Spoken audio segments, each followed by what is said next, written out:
Alright, time to wait for it to start up on my phone. Hopefully the audio will be fine. It was fine last stream, but I'm gonna test that shit out again because I do not trust it.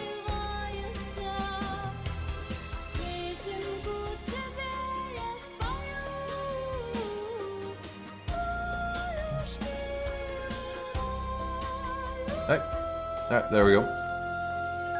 Stream started on I'll start up on my phone. Alright. So, what was it? The Arc Beyond. I was remembering the name of the chapter. The Arc Beyond. Let's get it. Gonna be the part 2 to chapter 18, and I gotta see where this is gonna end. I need to see where this is gonna end. It's gonna be depressing. I know that much. But man, like, I'm just way too curious. But I know it's gonna be sad as hell. Alright, pull that up on OBS. Alright. Also, real quick, the audio is like fine, right? Like, my voice is clear enough, right? Hey, what's up, good star? I'm just paranoid. It was like 2 streams ago, but that shit was way too quiet for me.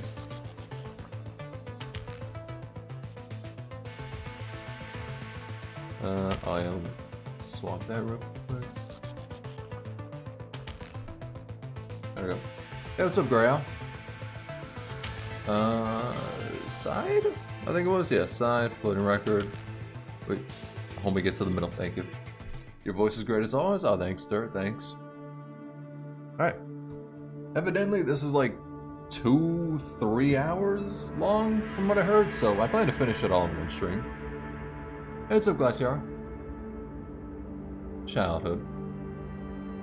Bro, she's a robot. What you mean, childhood? Say audio's fine, if anything your voice is a little quiet, but that's more me reaching. Alright, alright. Yeah, it's weird. I used to have, there's like manual gain I could put on my mic, and I would always have it set to 3, but then just one stream it was very, very quiet, and now I gotta have to set like the manual gain to 5. I don't know why, but whatever. System activating. Neurologic circuit operational. Memory drive status normal. Emotion simulator status normal. Activating environment monitor complete. All systems operational.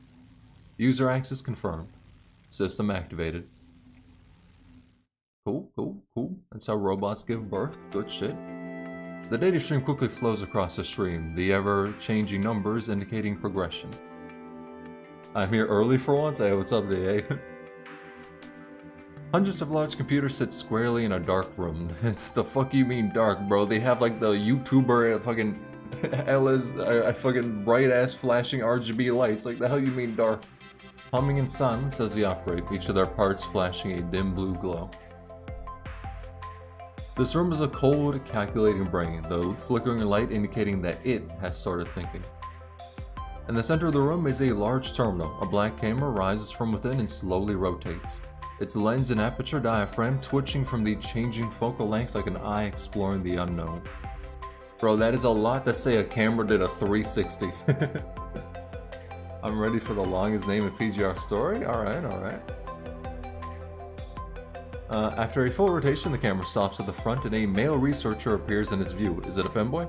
He is focusing on the small monitor below it, his fingers moving and tapping on the screen, his expression nervous. Checking the activation. Good. All systems normal.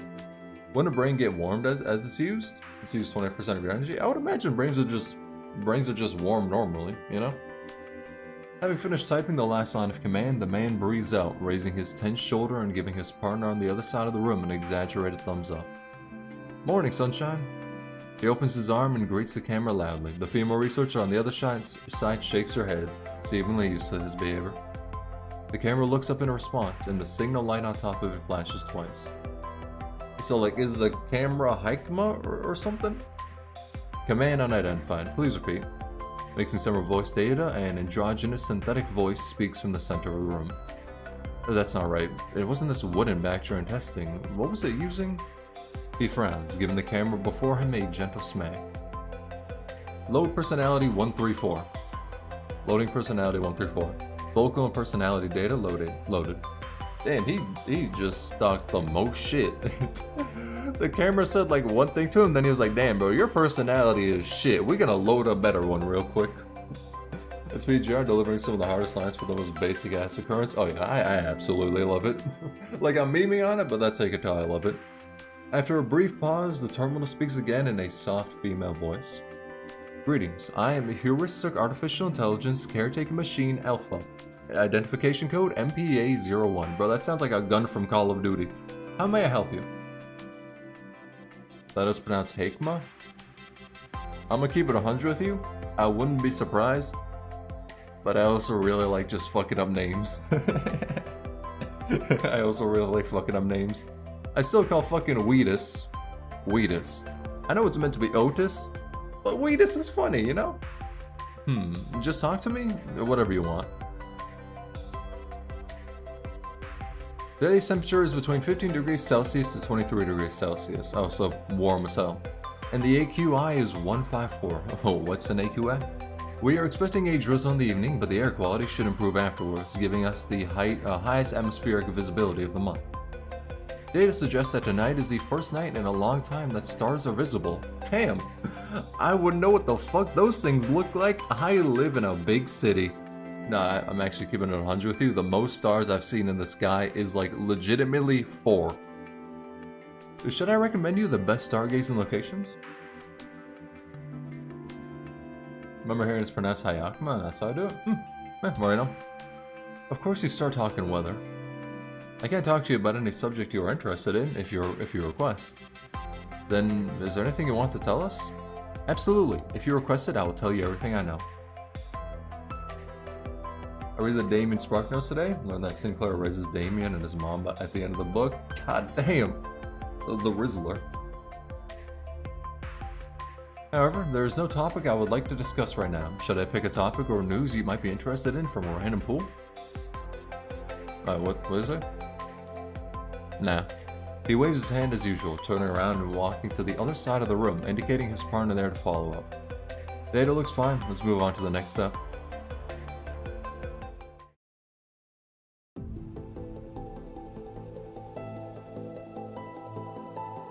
A series of data projections unfold in the center of the room, each showcasing a 3D figure slowly spinning. Also, just remembered something I was gonna ask y'all but completely forgot. Okay, so, real quick, little intermission. Omni frames. I still only have Kamu. I heard you could get them for free. My main question being, fucking how? Like, how do I get other Omni frames for free? I only got Kamu. The Omniframe, or I mean Uniframe, yeah, Uniframe. The Uniframe team is fucking struggling, especially considering I have not leveled up a single one of his skills. So does like anyone know how that shit works? You got a gotcha? God damn it. Exchange shop? I'm looking into that one after this stream, after this scene. Because I desperately do not want to roll for them. It's only like 10 rolls, but I don't want to do it. Immediately scans them all. Not one of them is not a machine. Humanoid, zoomorphic, gadget-like, all of them are equipped with various levels of AI and placed in different environments. But 10 only though? Yeah, but like, I don't want to do that. I don't want to do that. Among them are all robotic pets that offer authentic companionship. I mean, I have like 60 pulls now. But I also want to get Alpha Crimson Weaves' signature weapon. You can buy those shards, and 50 shards equals a character. Might be wrong. From the from the voucher thing. Yeah, you need them locked, alright.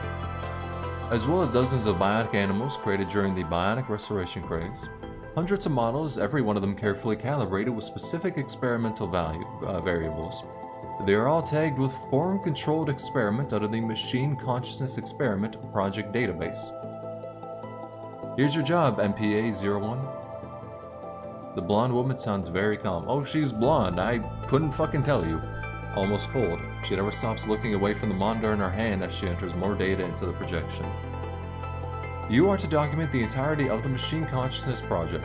Maintain each subject and replace their frames routinely. review their memory data, and record all changes to their emotion simulators. Perform a comparative analysis on their causes and results. Troubleshoot anomalies, collect useful data, and help us adjust and improve the direction of the machine consciousness experiment. Bro, can y'all like stop using big ass words? Like please. Having been through several learning periods before being activated, MPA-01 displays a remarkable learning capability. I'm saying like we could keep it to like 2 syllables per, like 2 syllables. It can simulate most functions in the human brain while processing information thousandfolds in volume.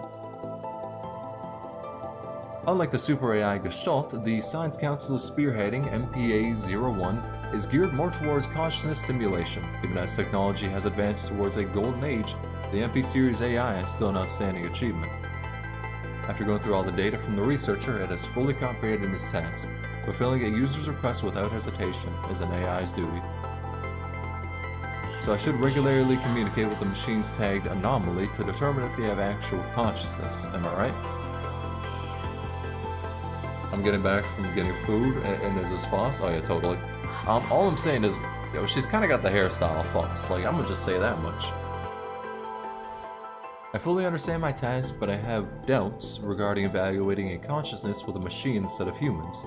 I believe they are more suitable for this job.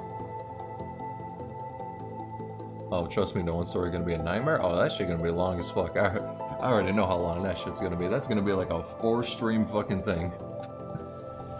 Unless you believe that machines also have souls. The female researcher lifts her head away from the data in her hand for the first time, looking up, slightly dumbstruck. Technically, every piece of equipment in this room is a part of MPA-01, so her gaze quickly goes across the star-like flashes surrounding her before landing on the small camera in the center. Cinderbirds is big though, also femboys in it. That's like enough to keep me going throughout the entire thing. Maybe I could do it in one stream. Okay, probably not. The longest stream I did was an 8-hour stream when Limbus Company dropped. I'm not going above an 8-hour stream ever again. Man, fuck that shit. And that entire stream was copyrighted too, so I'm still pissed off about that. Noticing it, the camera slightly raises as if meeting her gaze. Why do you ask? You uploaded human authorized fictional stories unrelated to the experiment to my database 2 minutes ago. As I am authorized to access all information in my database, I read through those materials, and 8 of them are science fictions that explore the possibility of machines having souls. Should I interpret it as the ideal result of the experiment? That is when the researcher realizes that she has accidentally uploaded the reading materials she uses to kill time from her personal files. Those are just my pastime readings.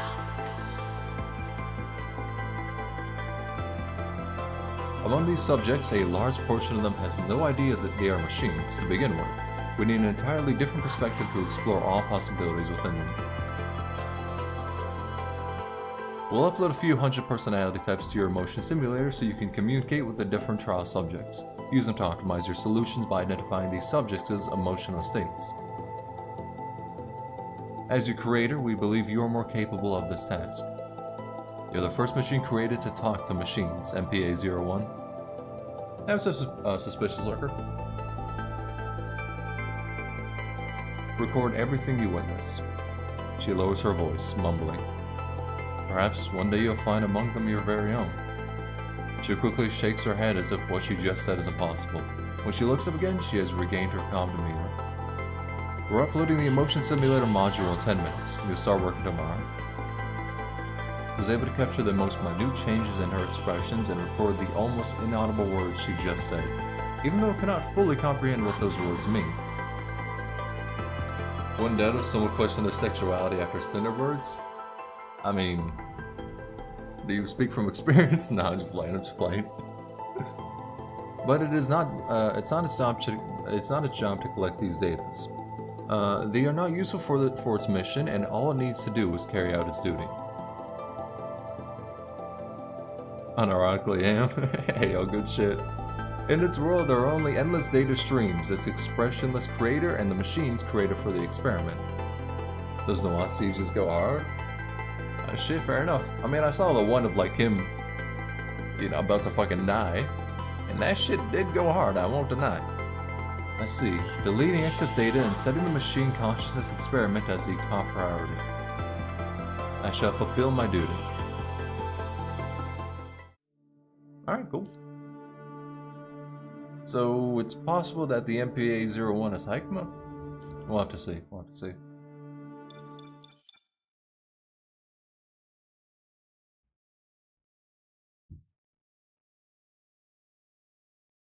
A few notes on the records of the machine consciousness experiment. To help some machines from the controlled experiments experience the same path of human growth, every mechanoid's frame is replaced. We'll just ignore that. This is to simulate growing up as humans do.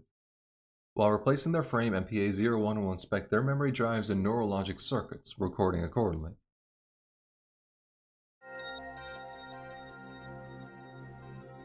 Sorry, what?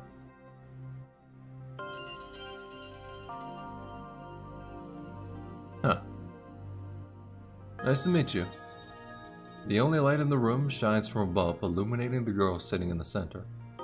She looks no more than 5 to 6 years old, showing no fear despite being alone in a cold, dark room. She observes everything around her curiously.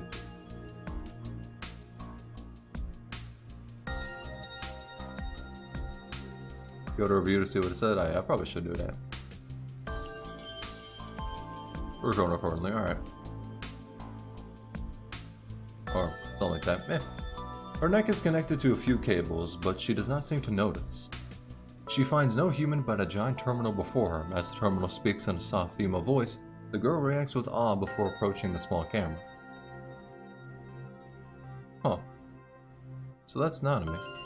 I feel like I probably should have played through Nanami's story before this, but I didn't.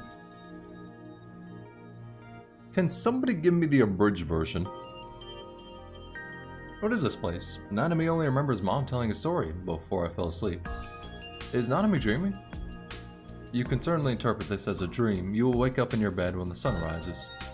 Oh, this is the first time I've had such a clear dream. Who are you? I am Heuristic Artificial Intelligence Caretaker Machine Alpha. Identification code MPA-01. Okay, so it is Hikma. Nanami has a good life. I sincerely doubt that. I don't know shit about her story, but I know it's punishing Grey Raven. Ain't nobody has a good life. Punishing happens. Ah, yeah, there we go. there we go. That's when you go like, oh yeah, punishing Grey Raven. So you want to be spoiled about interlude Nanami? Yeah, just like base Nanami interlude. You literally just do it this stream and it won't take that long? How long y'all thinking? Like 10-20 minutes? If it's like 10 minutes and it's really important to the story, I'll do it real quick. But I don't want to do 20 minutes because I don't want to finish this shit at like 1 AM, you know?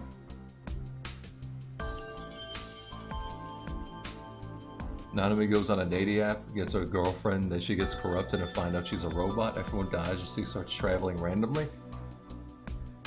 I no longer want to play the interlude. That shit is godlike. I don't want to know anything else. I'm fine with just having that shit be perfect. Like, I'm fine with that just being my understanding of it. Records of the Machine Conscious Experiment. Behavior account of subject MPL00. Log 23. Personality data normal.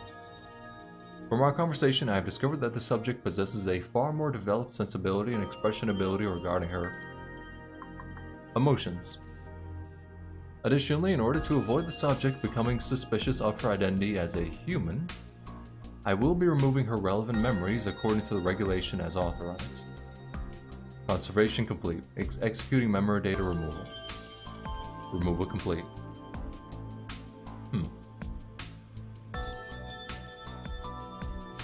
Nice to meet you. Same time, same room, same machine. The small gray-haired girl sits on the floor and looks up, watching the giant machine terminal. Who are you? I am... yeah. Machine, you're not human? I am comprised of data and programs. I cannot be categorized as human. Let's see. My parents always say the machines are humans as friends. So you're also... what did you say your name was? I ain't reading that shit out loud. You bugging if you think I'm doing that shit. You bugging if you think I'm reading that again. She bites her tongue trying to say the long and tongue-twisting title. Your name is so long. Does everyone call you that? My user only calls me by my identification code. Therefore, unlike humans, I wasn't given a name. While I do recommend the early interludes because they're important to the story, it's very obvious upon reading them that they are release stories because the writing isn't nearly as... Oh yeah, straight up. One story I really need to read though, I'm gonna catch major shit for saying this, for a good reason too, but Vera's. I have not read Vera's story. I know. Some of y'all may feel betrayed by hearing that, but I am not. I also haven't read Bianca's story, Bianca Stigmata's, or actually any version of Bianca's, but I'm waiting for Bianca Stigmata's story till after I finish her chapter, because could be spoilers, so I'm waiting for that one. Both of Vera's interludes are godlike. Yeah, I really just gotta read them. Shit. There's also some Arknight stories I haven't fucking caught up on. That is a wonderful name. Thank you. Like, I haven't read a couple of the like most recent Arknights ones, like the Monster Hunter. I haven't read that yet. I really should though. Do you want to know what happy things I saw today, Hakma? Well, I visited the aquarium with my parents. Nanami saw a very large bionicle whale and a very large bear. The splashes... Also, wait, hold up. They just... It's hard to say they really foreshadowed Aru, but like... You know, they kind of like made a callback to Aru right there. The splashes the dolphins made when they jumped out got this high. Have you been to an aquarium, Hakma? I am an administrative AI without a body capable of mobility. I have not visited the place. You could have just said no. You literally just could have said no. What if Nanami puts a camera on her that's connected to you? Then I can take you everywhere I go. As a matter of fact, I can visit any place through virtual reality. I am able to see the things you describe. That's not the same. Damn. She just talks shit to like every shut-in whatsoever. Damn. Also, the uniforms are literally comprised of the best interludes in the game. Selena, Kamu, and Roland's interludes are straight up the best interludes in the game. Heavy recommend? Alright, alright. I'm sure we'll have a wonderful time if we go together. I never thought of this possibility, but... The gentle voice paused for a second before speaking with a smile in its tone. Yes, I'm sure we'll have a wonderful time. Wait, Nanami could also draw the things she saw to show you. I'll bring them with me and show you if there's a next time. Is there a next time? Hikmo's fluent yapping, bro, straight up. Like, your boy's mouth is going dry as fuck after this shit, god damn.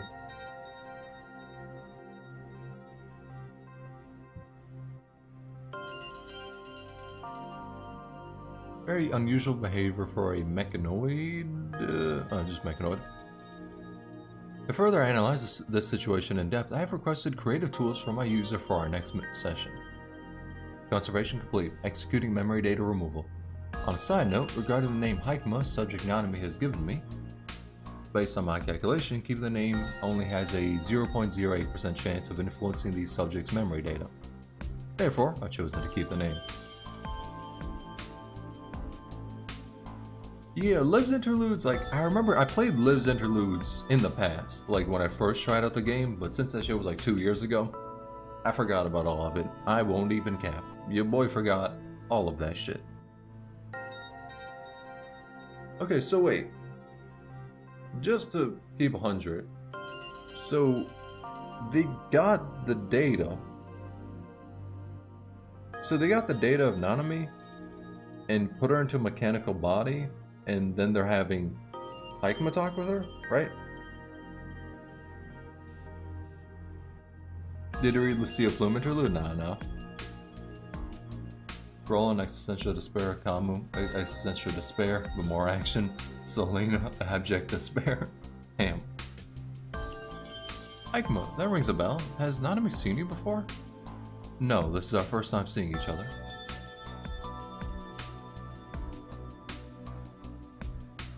Nanami has always just been a robot made for Hikma to study? Oh, okay.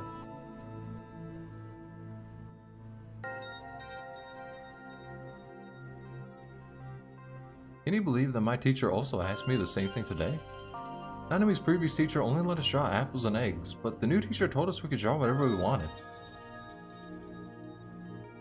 So Nanami drew a lot of things on the paper. A giant mech that's taller than a mountain, the boss fight, Cardman Rider, the gifts my parents gave me, and Mimi's furball. Wait. Nanami suddenly remembers that there's one more thing she wants to draw. The girl picks up the pen and paper next to her and starts drawing. Let's add a flower here. It's only during the time that she gets upgraded that she gets to talk with Hikma. Alright.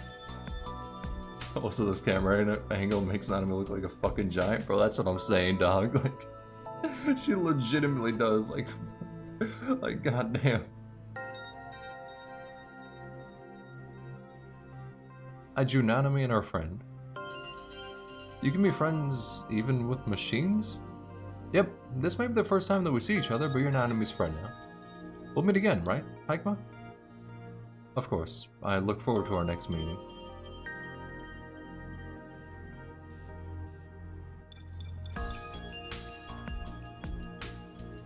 At the beginning of the experiment, I conducted drawing-related tests on 12 humanoid mechanoids. They were free to draw whatever they wanted. I wanted to see what topics they'd choose. Originally, their drawings were all amalgamations of pictures from their image database. At some point, Nanami's drawings began to show obvious changes. She started to draw according to her personal preferences. She even tried to express her feelings with her drawings. AI drawings? Blasphemy. Eventually, her drawings became indecipherable to humans. My neurologic circuit has shown apparent deviations after analyzing these pictures. That makes sense, they have out of the pictures. Yeah, no, that makes sense. Nanami basically a Pokemon Master? True. I can't determine the cause yet, but I'll log this occurrence in my report. On a side note, the next time Nanami replaces her frame will be her 18-year-old birthday. It's a human custom for family and friends to give the birthday celebrant presents and blessings. Based on that custom, I should also prepare a present for Nanami. I'm registering it as Mission 376. Lucia Interlude basically shows you the internal thoughts of the old Lucia. Which you don't get much of pre-chapter 12 because of shit character before she gets off. And you the commandant's first meeting with her? Huh. Okay. Performing self-test. System normal. So yeah, it looks like, you know, Nanami awakens machines, and it looks like that's kind of happening a bit with Hikma. Or at the very least, Nanami talking to Hikma is changing, you know, Hikma.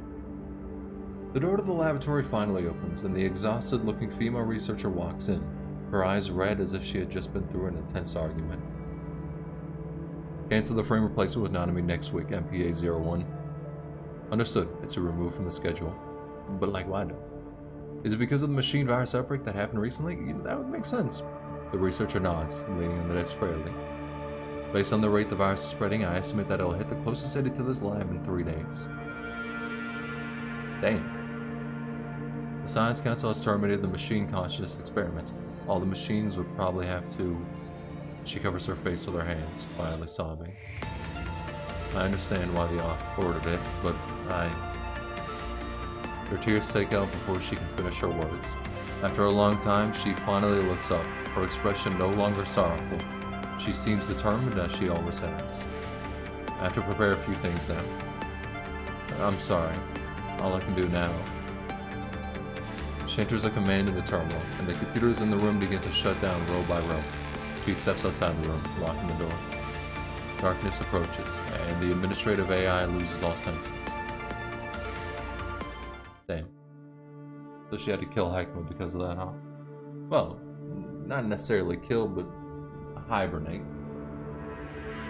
Lucia Plume's interlude is highly recommended, yeah. I really wish interludes were just made available for free, like without having to own the character. Just so I don't have to go on YouTube to check out the fucking stories for the ones I don't get, you know? By the way, Nanami is functionally a construct because her frame can cry and sleep, and her mind is equivalent to a human.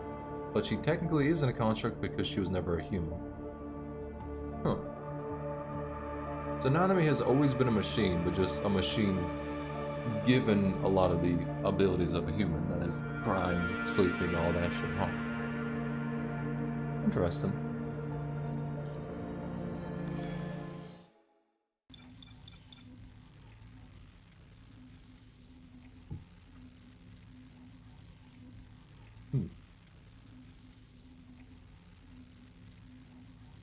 Zoomer Siri. Yeah, true, actually, shit.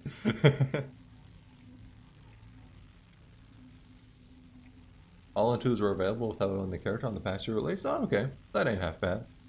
So it would be best for just all the time for new players, but not that bad. Corrupted memory data detected. Damage to terminal hardware detected. Development anomaly detected. Activated. Basically, they gaslit her to thinking she was a human, and it kind of worked. I mean, hey, yo, good shit. I gotta respect the hustle. This is the first time it sees the world from a whole new perspective. Sounds of explosions are coming from all around it, shaking the room it is in. Cables are snapping from the chaos as densely packed giant computers fall one after another, shutting down after their brief hums stop.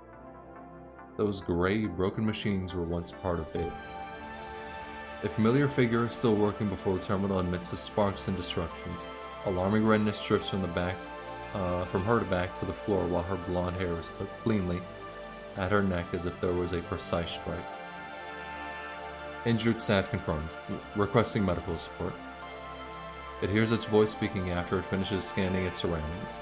The voice belongs to the personality the administrative AI has used the most. All the comms channels are offline. Its request is unanswered. Made it. Good. You aren't infected either. Also, the reason she makes jokes and references memes is because she most likely actually used social media. Makes sense, yeah. After pressing the last button, the human struggles to stand up and walks towards it. Her blood-stained face is plain to see. She reaches out towards it. It can feel the human's soft yet wet touches on his face. They come from her blood-soaked fingers.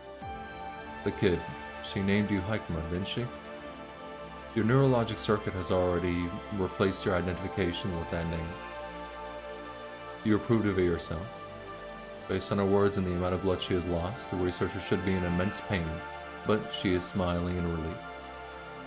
Hikma can see itself from the reflection in her eyes, no longer a giant computer with a camera flashing red light. It appears to be a human woman now. It realizes that its local operating system has been transferred from the computer blocks to this bionic frame. The white-haired humanoid slowly raises her hands and reserves her body, comprehending the new and strange experience. Her mind rapidly runs in the new memory shell, capturing every new sensation with her fingertips. The identification code reveals this body to be a prototype, created to be a new line of mechanoid name. Nannies? What? With the appearance of a young woman to look more friendly to young children. Okay, so, alright. The virus is spread to the lab. All registered machines are in the process of being destroyed. Time's running out. I only managed to get these for you. The researcher takes out a glowing memory drive from her lab coat, connecting it to the cable at the back of the humanoid's head. As per regulation, all information and data regarding the machine-conscious experiment will be removed. Hikma won't show up in any machine or human records. Hikma. It's a name, a gift, from a friend. I'm sorry you have to come into this world this way. All data from the experiment, details regarding the machine virus outbreak, all kinds of information, enter her memory shell through the cable at breakneck speed, pushing the limit of the hardware. God, every single time I experience the PGR story, I'm filled with immense desire for there to be a proper, well-paced anime adaptation. That'd be so peak. Honestly, it would, yeah. Yeah, it would. Also, by the way, I checked out, like, the first 2 episodes of the Arknights anime. Season 2 of it, that is. Bro, that second episode was fucking amazing. Holy shit, I need to see more of that. That shit was godlike. She can sense the rhythmic clashes and the painful cries from humans outside of the door. The heavy door is dented alarmingly from the other side as deafening roars announce the countdown to her demise. How many gacha-based anime are there? There's like a fair bit. Most of them aren't that good. There's like what? I think there's Arc Knights. I think Azur Lane had it. One like Ship Girl game had it, and a couple other ones. I know Genshin's getting one in the future. Haikuma's mind is flooded by the data stream. Without any commands, a name shows up in our priority requests. Request to confirm the status of the subject MPL00. We lost her location 5 hours ago, but we know she escaped and she wasn't infected. Please, you have to...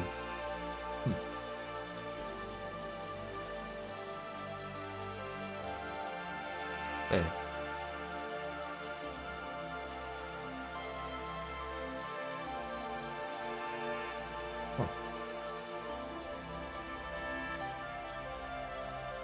So she just, I think maybe one of the robots for the punching virus is what caused her to die, but she just spent that time to give Haikuma life, huh?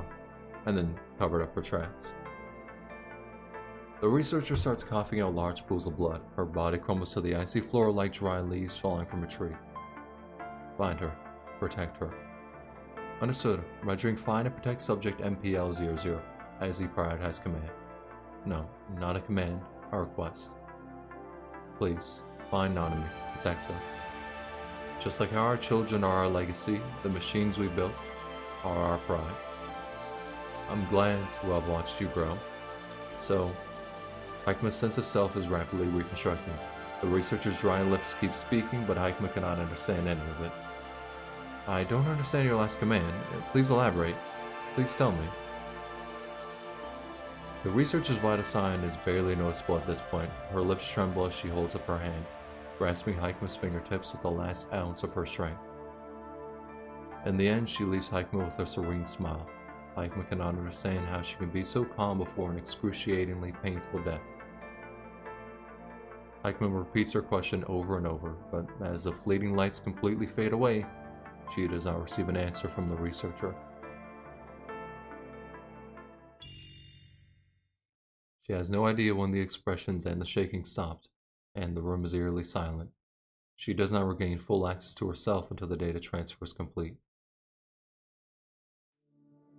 Moving her body one step at a time, she has learned how to control her new frame by the time she arrives at the door. There is no more human or machine activity outside. The heavy locked door opens easily from the mechanoid strength, and the scent of blood and smoke rushes in. The man falls across the doorstep as it opens. Jesus Christ, these motherfuckers are getting a hold. Like, goddamn.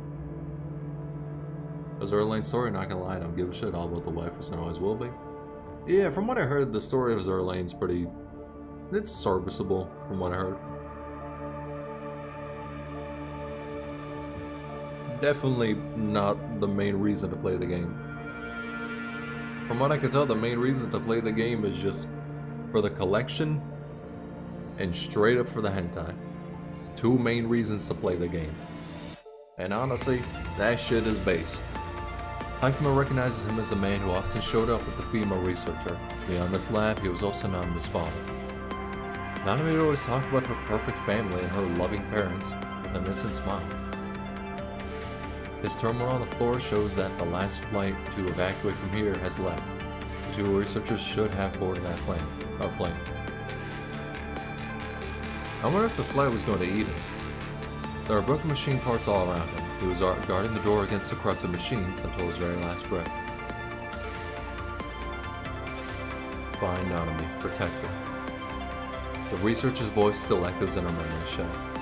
There will no longer be any human to give her commands, but at least she knows what she has to do now. First, I have to leave this place. Beginning evacuation. Damn.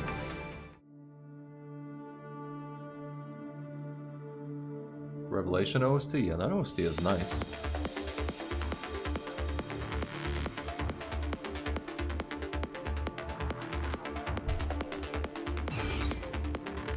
Alrighty. 想定外の事故発生再解析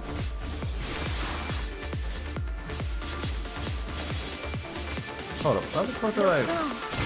Ah, yeah, Okay, I ロ gotcha. ックオン解析 Alright, cool. 20%, 240 seconds to go. Can't wait for you to fight the last boss, man. It's gonna be a hell of a fun battle. Oh yeah, I've seen that boss battle. Your boy gonna fiend that shit. By the way, Nanami's parents were right. People are almost certainly, maybe pause it in case that time matters. Certainly these researchers, and they did actually love her and treat her as a daughter, which is a nice change of pace for Corona. Oh wait, Corona? They're the motherfuckers in charge of this shit? Ah, hell nah. I trust them motherfuckers. Bro, why are you going so slow? What the fuck? Oh, homie, we get it. You can attack now. It's cool.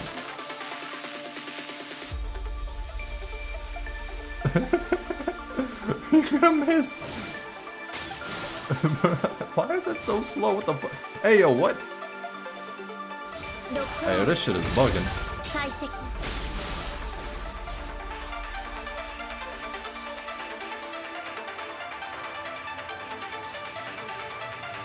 Oh, what? Oh, yeah.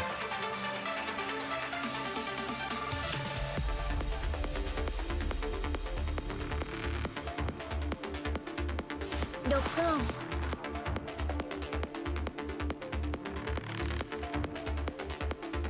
Alright. Time to just Metal Gear Solid this shit. I don't think Corona has anything to do with the project, because Shaw was the one who oversaw the project Nanami's involved in. Oh, okay. Alright. Let me show y'all how this stealth shit works, alright? I know, I'm absolutely godlike. But you motherfucker. Fuck all you bitches. ロックオン解析ロックオン So, does she auto dodge? Okay, for whatever reason, I thought she auto dodged with that. 適応回路ロックオン解析 Hey, damn, that wasn't even the one I was aiming for. Oh, she still got both of them, though. I mean, wait, what? Oh. ロックオン解析 Yeah, she's pretty fun to use. She does Matrix again, meter? What you mean, meter? Enough on the gauge? Ah, okay, gotcha, yeah.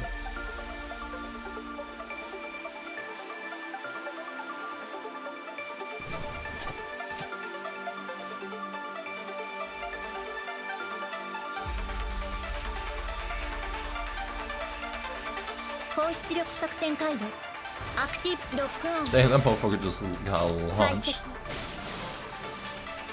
ロックオン解析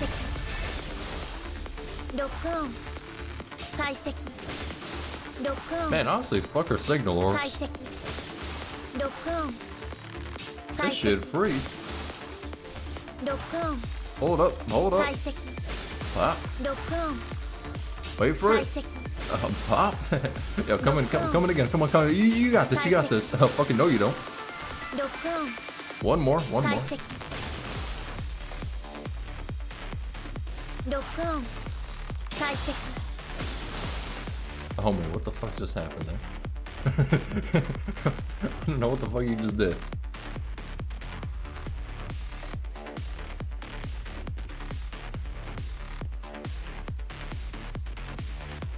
Alright. ミッション完了機体状態異常なし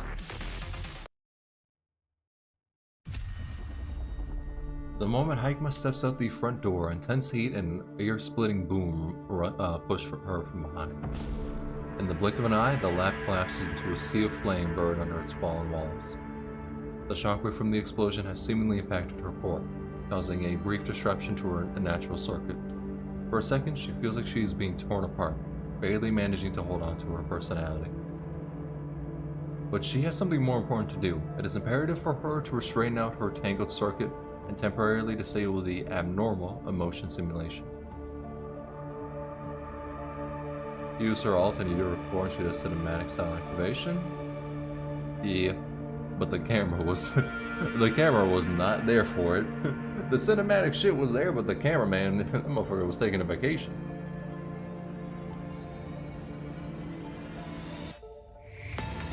Nanami's last known location is stored in her memory drive. Hikima quickly plans out the most efficient route.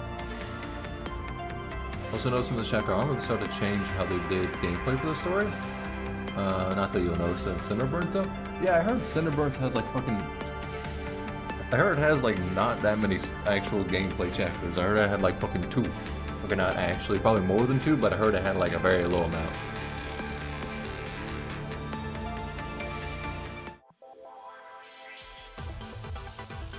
Hey, give me that 30 black cards, so I'll take that shit free. Search of Despair. Wonderful name for a story chapter. This is her last known location. 3 days have passed by the time Hikima arrives at the coordinates in her memory drive. Not only is she delayed by the long distance and the corrupted, but she also had to face humanity's indiscriminating hostility after the unknown virus outbreak. Re-diagnosing damages on the emotion simulator. Self-regulating functions offline. Deviation on scenario simulations 0.023%. Became more story-driven rather than gameplay, yeah. Situation acceptable. Within the injuries on the back of her head, Hikima removes some of the broken parts. A large wound goes across the back of her head, splitting the artificial skin and revealing the delicate circuits underneath. It was caused by a soldier who mistook her for a corrupted while escorting some citizens. After that, Hikima would avoid humans in case something similar happened again. The highways then had to be excluded from her planned pass, as refugee convoys would frequently travel on them. Circling around, Hikima lost quite a bit of time. Collecting location data. Data collected. Constructing location simulation. A virtual scene appears before Hikima as time rewinds in her mind.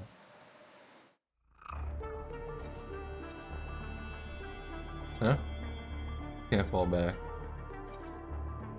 Tearful cries enter her mind as overlapping figures run away from the city while a few run toward her. Hikima looks at the people who are traveling against the current like her, and they seem like pebbles thrown into a river, creating small ripples before being flooded by a scarlet stream. Hikima knows that humans consider those people to be absolutely obedient. Why would they do that? Is it because of commands? Hikima quickly rejects the hypothesis as her massive database shows that there has never been a command that can make a human absolutely obedient. Is it their essence then? Just like how machines act according to the underlying protocols, perhaps humans also act accordingly to a similar core principle. Even when they are different beings with different experiences, these people all make the same choice at that particular moment. Do they have the same essence? But what about the uniqueness of each individual? Watching the fallen figures, Hikima thinks of a soldier with half a face scarred who was protecting the people behind. It's a good change, but that's coming from me who likes lore novels, so not everyone likes a change. I mean, I like visual novels. Like, I would say, like what, 3 of my favorite games of all time? Like 2 to 3 of my favorite games of all time are visual novels. But I also do like gameplay, so I know. I feel as though they should maybe cook a bit more actual gameplay chapters into it. But I'll have a more solid opinion when I actually like go to play Cinderburns. A new data anomaly appears in her emotion simulator. With her regulating functions damaged, Hikima has no way to analyze it. So she turns the whole module off and continues what she has been doing. Walking against the tide of both humans and time, Hikima searches for the young figure from her memory in this blood-red ocean.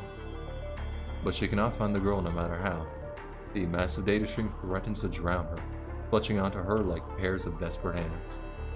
Her white coat begins to turn red as the despairing cries blur the line between the virtual world and reality. Sparks fly from the back of her exposed head as the integration module runs at a dangerous speed.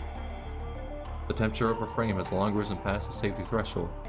The air surrounding her distorts from the heat, but Hikima has no intention to stop the simulation.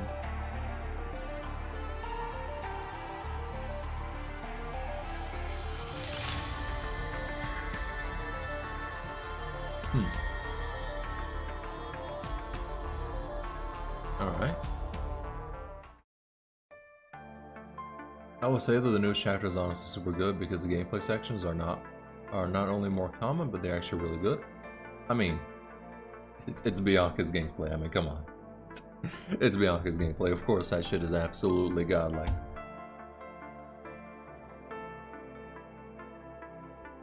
Are you into fitness? Yeah. I'm into fitness. I work out. And fitness is like, there's only like two physical oriented sports that I could really get into. Okay. Okay, fair. I ain't reading that shit out loud, right? Okay, fair enough. But there's only like two fitness or physical sports I'm really into, that being MMA and weightlifting. Not only because of Bianca, but you'll see when you get into it. I mean, I fought the final boss. I know I fought the final boss because my friend was like, oh yeah, that's the final boss on that little offshoot thing, the fucking side thing. We had to fight the bitch like 5 times. We fought that motherfucker way too much.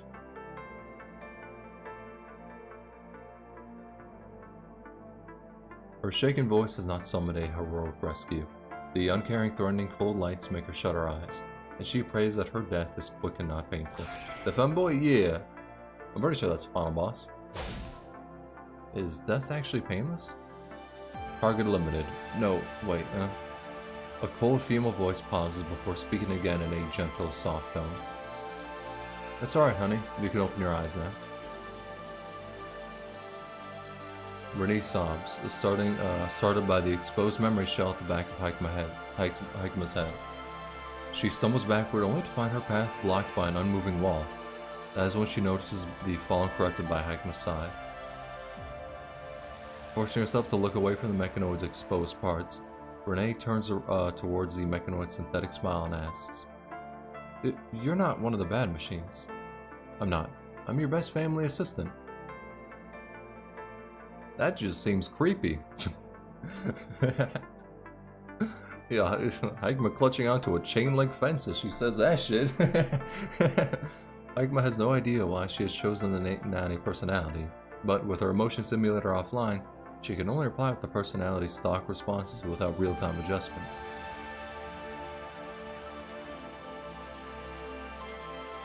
The traumatic experience from the past few days is enough for a child to quickly grow up.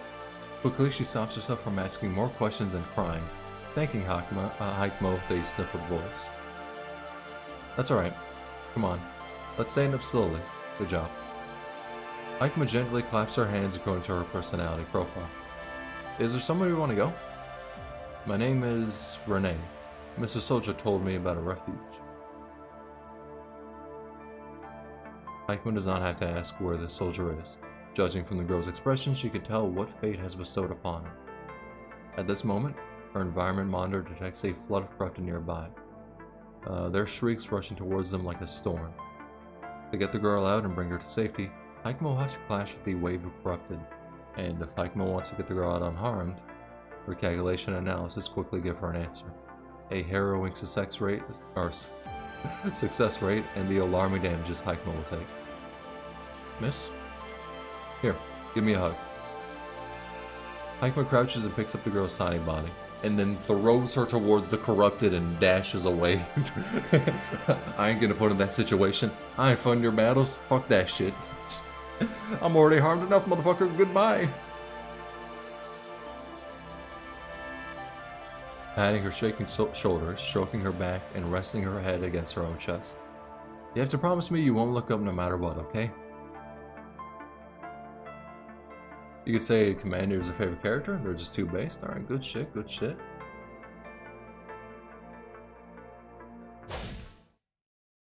Hikema's scythe pierces into the gap in the corrupted spine, and she pulls back, cutting the corrupted in half. Her environment monitor suggests that there are no more corruption nearby, but Hikema's frame has also reached its limit. Not only are her radar and visual modules severely damaged, but her mobility units are also crackling from the heavy wounds. Luckily, they are not far from the refugee Renee mentioned, or refuge. She is capable of making the rest of the journey by herself.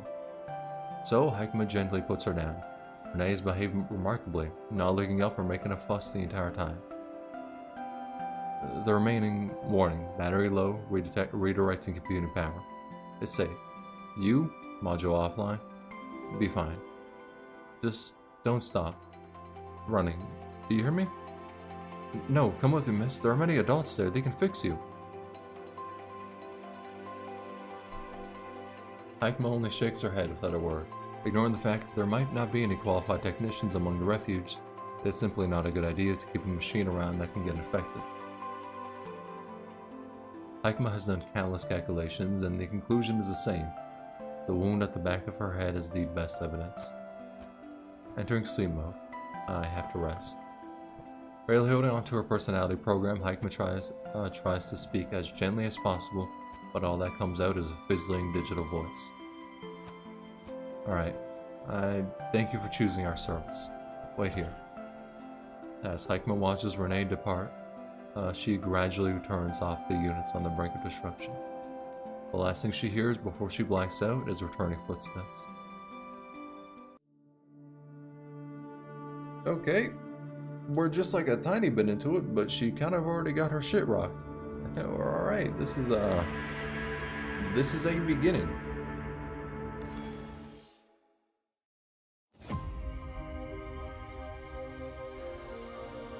Collins is a shit person, but he ain't as comparable as Gabriel.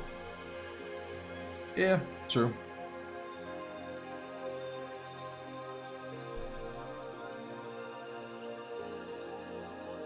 All of her mobility and feedback units are offline. The only thing that is still running in her linear neural circuit, unlike a human's dream, a machine can still stay awake in this state. Why did she save the girl? Only now, as her processor can now support elaborate data analysis and logical calculations, motherfucker, shorter words, does she begin to ponder this question. Saving humans is not part of Haikma's underlying protocols, and the only person who can command Haikma is now buried beneath the ruins of the research laboratory. The only thing that can guide her behavioral logic now is, please, find Nanami, protect her. That should have been her objective. But when she heard the girl's cry for help, she reacted before her calculation was complete. Also, I saw someone propose to rename the red tide to the soup. I propose we rename it to Salinas Bathwater. Bro, not like this. Not like this.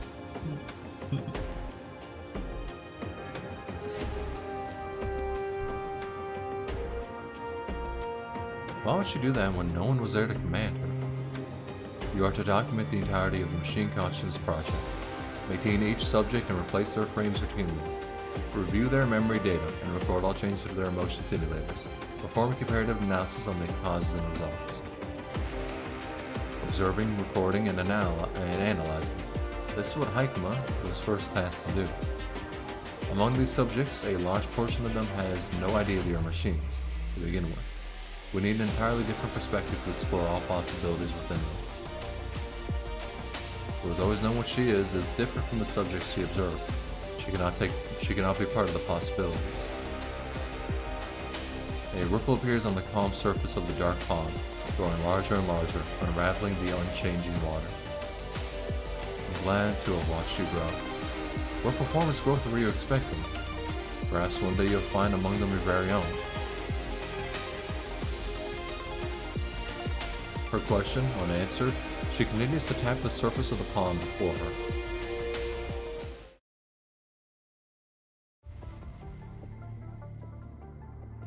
Rib Bozo Gabriel, the only OG Ascendant that isn't playable. Deserved. Deserved. I've never seen a machine as intricate as this. You probably have a better chance of waiting for her self-repair than asking me to fix her. But can't we do anything?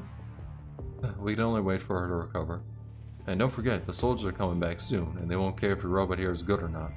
They're not going to keep a potential threat around. They'll shoot her if they see her. She saved me, she won't turn bad. You can't blame them, it's hard to be sure. Gabriel would be sick if he was playable though. I mean, I agree. It's unfortunate I agree, but I do agree.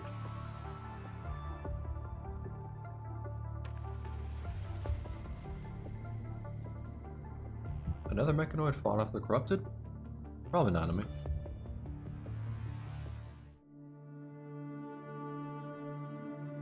We need a playable merciful one. Bro, we need her like now. She could be like the new ice attacker or some shit, dog. We need her Now.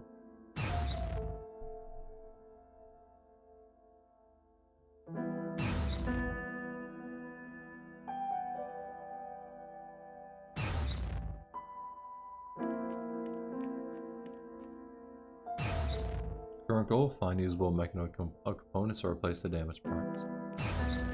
Homie, what the fuck? If you wanted me to go here, you could have just started off looking that direction. Oh, now I gotta go back here. Oh, I can't dodge. Ah, shit.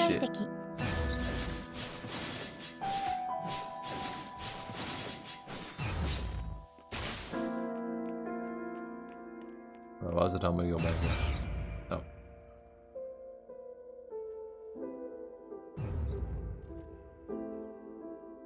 Oh, I got it. Alright.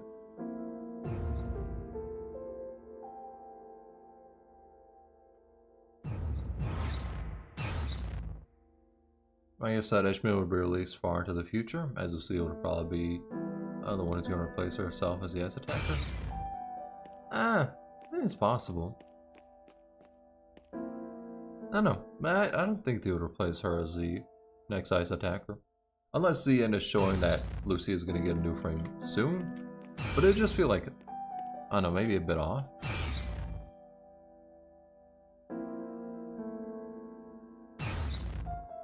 Oh, what part are we getting from this motherfucker? Energy core, if you say so.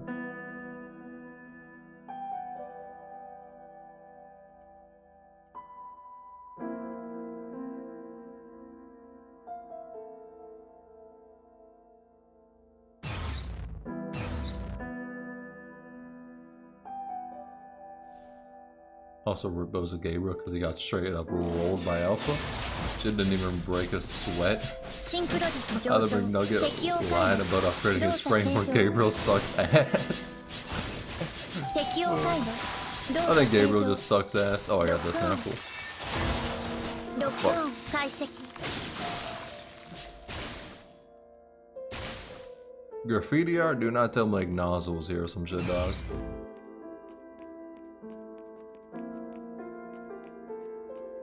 Oh, what am I stuck on?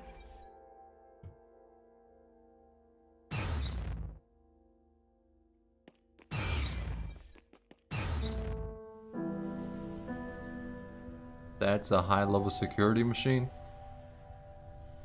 It's a ball with legs.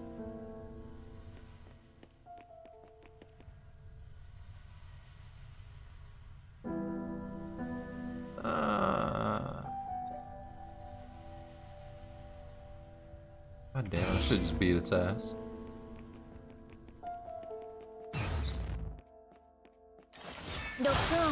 Ow.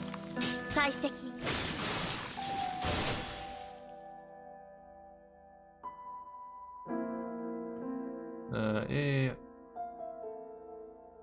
Alright, cool.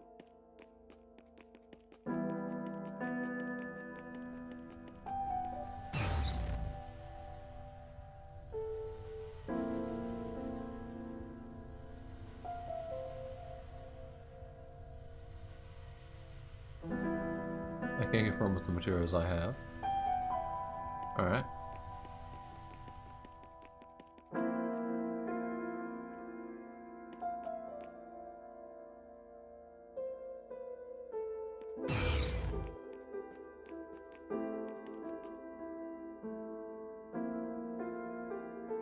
Okay, I did not read any of that text that appeared. That shit was gone quick.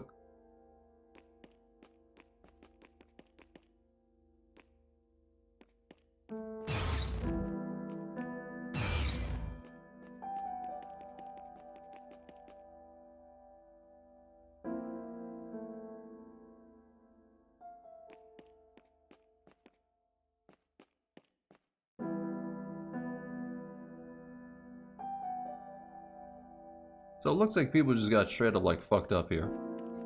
like that's what I'm coming to the realization of. A lot of people just died here.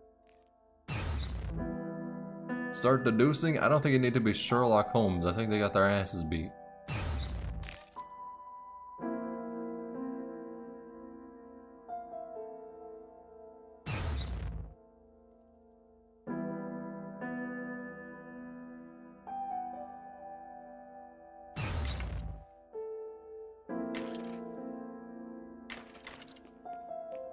Hopefully the little kid didn't die. ロックオン Oh, that's right. 解析 Alright. Well,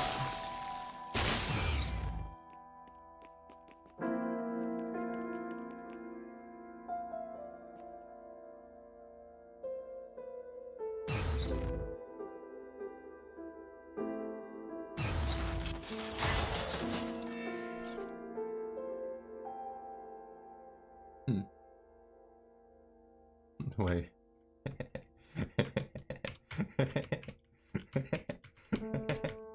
Okay, I'm way too much of a child for that shit to be entertaining to me. Okay, let's move on. Let's move on.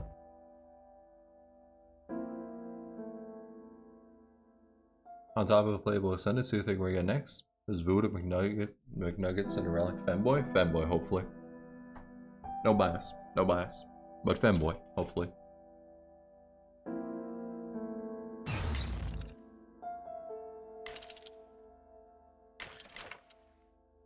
I would be a bit intrigued in what McNugget plays like, because he's said to be very defensive, so I'm curious how they would translate that shit to gameplay, but Femboy's the one I want the most. 高出力作戦 Bitch, 回 who 路 the fuck you think it is? ロ Not ッ me. クオン Okay, well maybe it is me. 解析 Ah! ロックオン解析ロックオン I'll hold up and charge up the new one.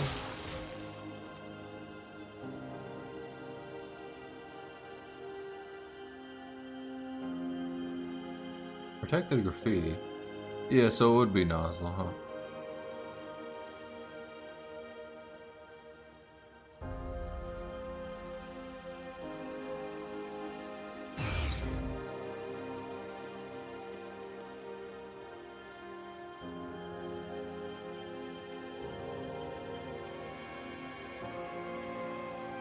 I cannot even see the graffiti art. Like, that alternate view was fucking painful.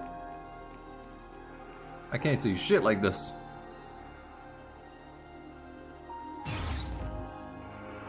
Is the graffiti meant to be on the ground? Oh, actually, I think it is.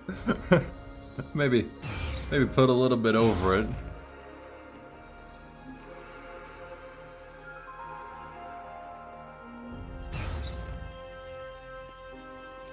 Ah. ロックオン解析破壊ロックオン解析シンクロ率上昇ロックオン解析高出力作戦回路アクティベートロックオン Problem is we have no clue what Cinderella does. She just cast spells, honestly, yeah. ロックオン解析ロックオン解析破壊適用回路動作せロックオン解析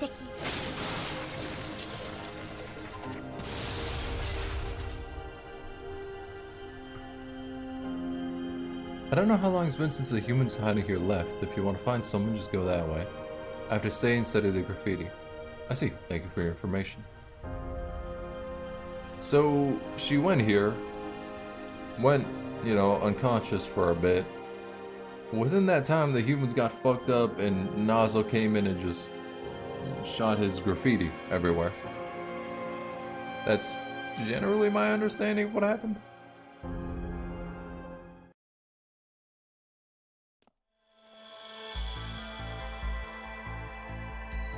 It appears that the person has left this place a long time ago, so long that any tracks have faded from the wind over time. She notices a lot of graffiti on her way.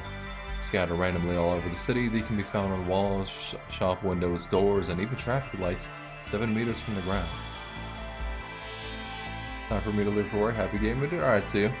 Thanks for coming out. Led by an unspeakable and unignorable familiarity, she follows the graffiti in circles. Eventually, she stops before a mirror coated in dust. The graffiti artist seems to have stopped before the mirror for a long time.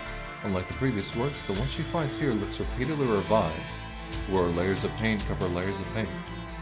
The original layer can no longer be found, and the uppermost one is indistinguishable due to confusing overlays.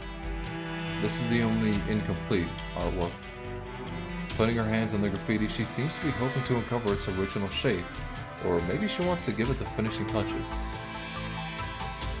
Or chapter 1 to 5 basically foreshadowing? Yeah. A lot of the prior chapters did foreshadow chapter 18. But she does nothing in the end. The pale golden pond reflects her graffiti before her common. Warning, anomaly detected in a motion simulator. Warning, anomaly detected in a motion simulator. Haikuma feels rejected from the familiar interface for the first time. She closes the emotion simulator module once again. The pond goes silent, but the strange feeling of anomaly has yet to dissipate. The more she analyzes and compares in her database, the more excessive and valueless data she accumulates. Like leaves swept up by the storm, tumbling and spinning in erratic data. She turns off the analysis function she has depended on all her life.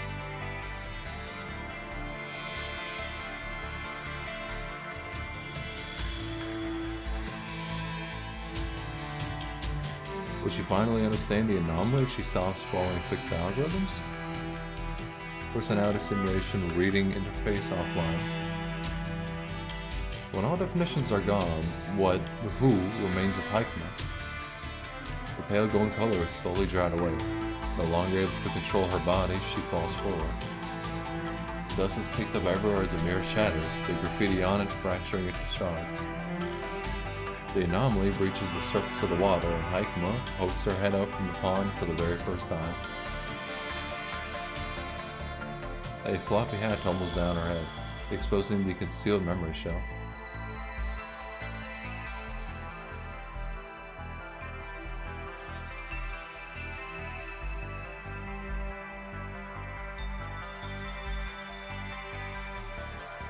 She saved me. She's not a bad guy.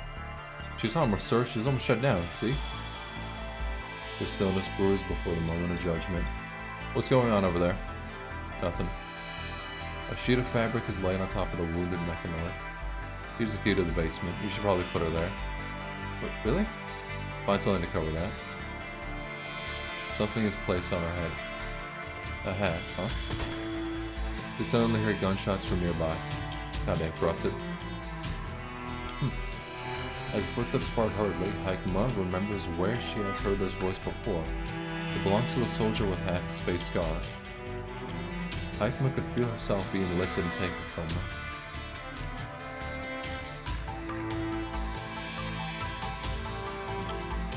Her hand is a gesture of kindness from some humans with no calculations or commands involved. They could have done whatever they wanted. Watching the shattered graffiti, Haikuma starts to understand something new. No more analysis, no more simulations. Haikuma tries to feel the joy, hope, doubt, and confusion in the image. Not everything requires a correct answer. Doubt is a sign that points forward. Different doubts create different paths, and different paths offer different choices. Finally, Haikuma is no longer ruled, bounded by her calculations and analysis. They are simply her tools. Picking up the hat, Haikuma wears it once more. Staring at Sage's unfinished art before her as she did years ago, she now possesses hands that she did not. Haikuma picks up a spray can nearby, adding a few strokes to the graffiti. This is an incomplete mural that belongs to her. Also, I guess I can tell you now, Nazo said he was painting because he found some note from a machine that had felt the joy of being human. The hidden Nanami's interlude reveals that was hers. Okay. So yeah, Nazo was awakened. Didn't we like kill Nazo though? I'm like 80% sure we killed Nazo.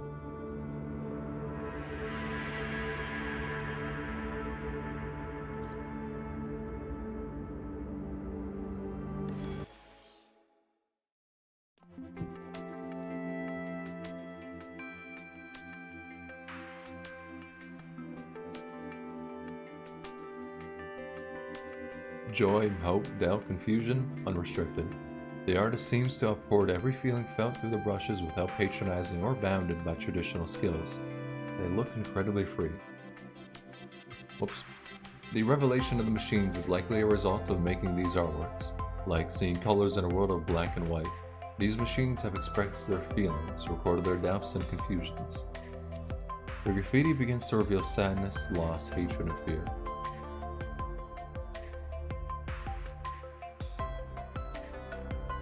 further Haikman goes, the richer the graffiti becomes. Sometimes they hide in the corners of the city or blend with nature, and sometimes they are presented proudly with explicitly in plain sight. Lee was pissed because paint got on his jacket, so he liked to commit murder on an innocent machine. Based. I don't give a fuck. Based.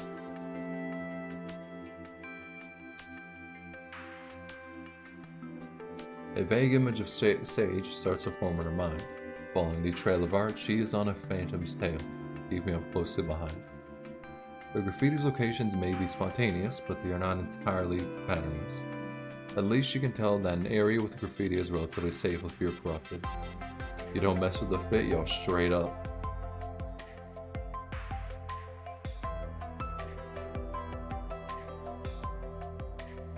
Haikman follows the words and looks up to find a bookstore. In the Golden Age, humans would put their thoughts on paper with their pens. No, the fuck they wouldn't. They would deadass make that shit online. You cannot tell me the Golden Age would still have people mostly using books. That shit would straight go purely digital.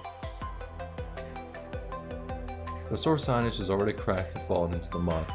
Dangling posters struggle to hang on the shattered shop window. Their words only barely legible where they are shaded by the eaves. Feel the grains of paper once more. No AI authors here. Damn. That line is true as fuck. Yo, the fact that they said that before people were using AI to actually make stories. Damn.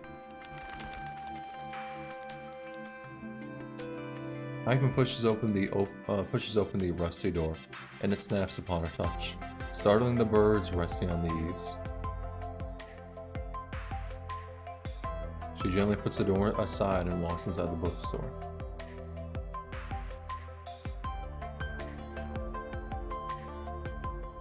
Vines have climbed all over the shelves, pushing away the books and grasping for sunlight from dark corners. Life finds a way. After humans are gone, the wind still carries seeds far and wide, putting down roots in all places. Some humans seem to have stayed here. She can see embers of fires near a nook where books were used as fuel. Damn.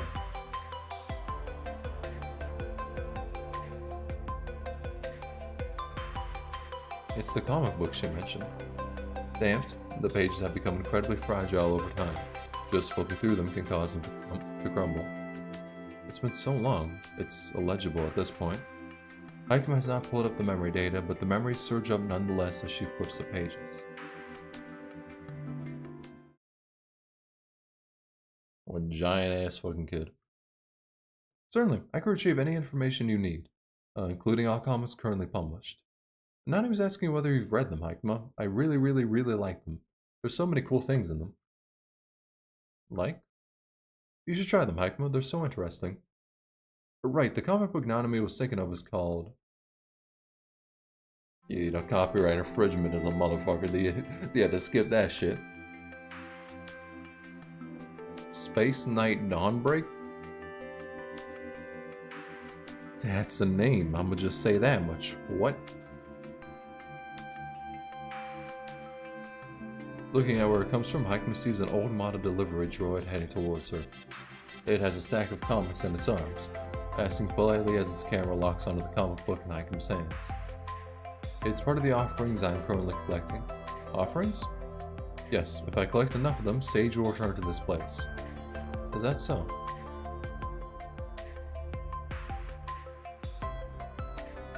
Haikman crouches, placing her comic book on top of its stack. Thank you very much, package received. As if having its default command triggered, the delivery droid joyfully holds up the offerings in its arms. Did you say Sage was here? Yes, Sage is here at our headquarters. She was the one who gave me new commands that fixed my body. To repay her generosity, we are collecting objects that Sage might like, including cool things created by humans. AI writing is funny at times because sometimes it is gibberish, other time it looks like a demon got its hands on a typewriter. Yeah, true.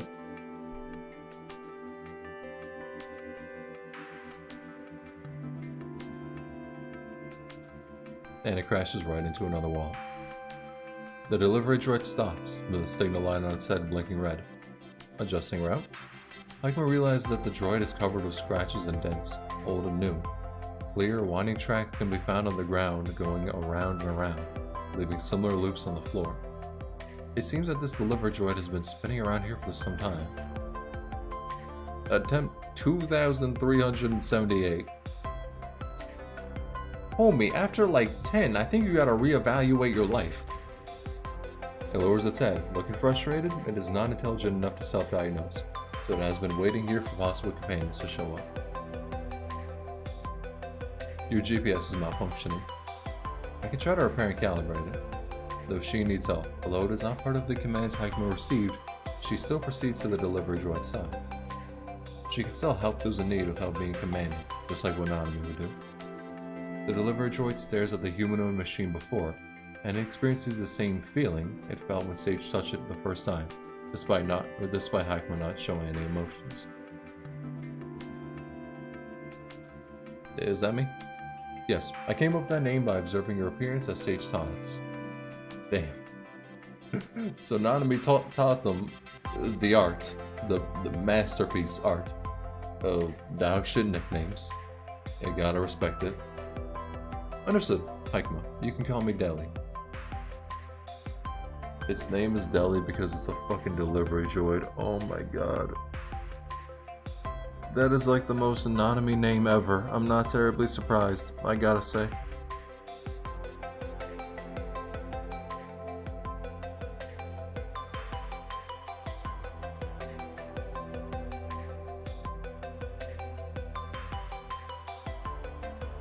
If I might, Hikma, would you return to the headquarters with me? I should repair you for your assistance, but everything we collected is stored at our headquarters. As a repayment, you are free to choose anything from our collection. I didn't help you in exchange for something, but the delivery droid mentioned the Sage was there before. Perhaps Hikma can find clues about her there. I understand. Allow me to accompany you. And so, guided by the delivery droid, the two figures, one tall and one short, began their journey back to the headquarters.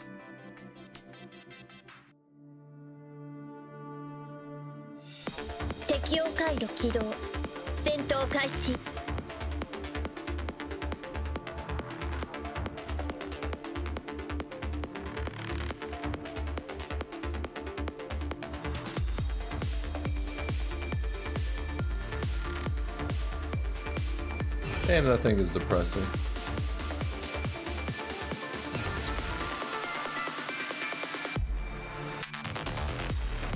Oh, I gotta move it. Ah, shit, what the fuck?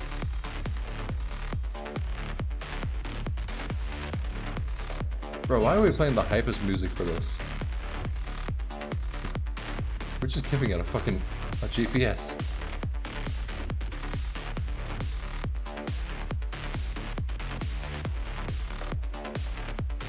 Go to the warehouse, alrighty.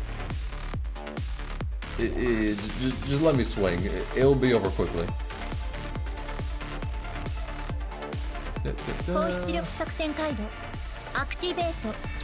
Oh wait, I'm pressing a right click, there we go.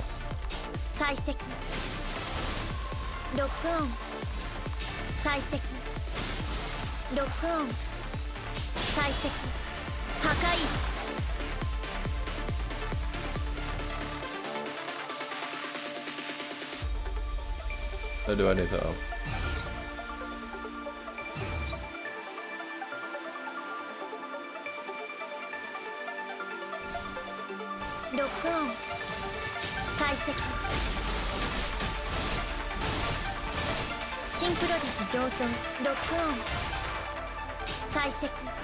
Honestly, Hikma is easy as fuck to use. Jesus Christ.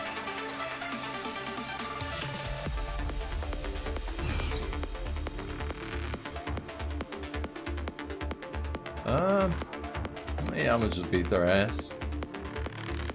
This shit gonna be free.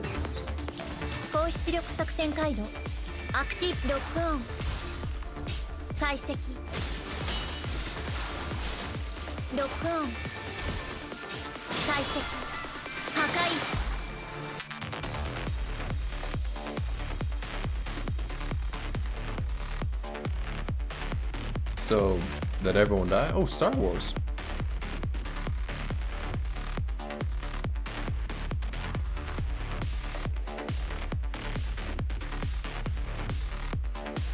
Climber's Hive. Yeah, I don't know what the fuck that is.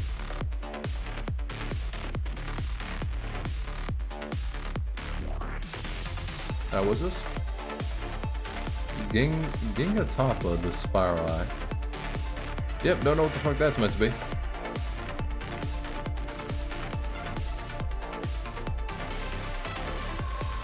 Mission 完了。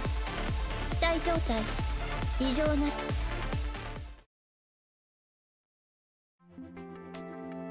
The delivery droid belonged to a new line of sustainable delivery mechanoids from a logistics company, but the punishing virus has spread to their location before they were launched. It retained its original command even when there were no more humans requesting its service. Still, it continued to drag its human-battered body around the city looking for things it could deliver. Can't leave behind Star Wars? All I'm saying is... Star Wars is mid. No, I'm just playing. I don't want that smoke. I do not want that smoke.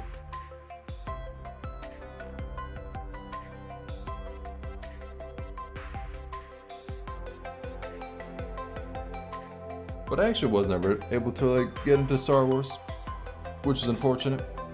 Because I remember like really wanting to watch a lot of the movies, but I had fucking like no way to. And then when Disney Plus came out, I was like, oh, let me check out like the original ones. But I just had no actual care for it at that point. Like.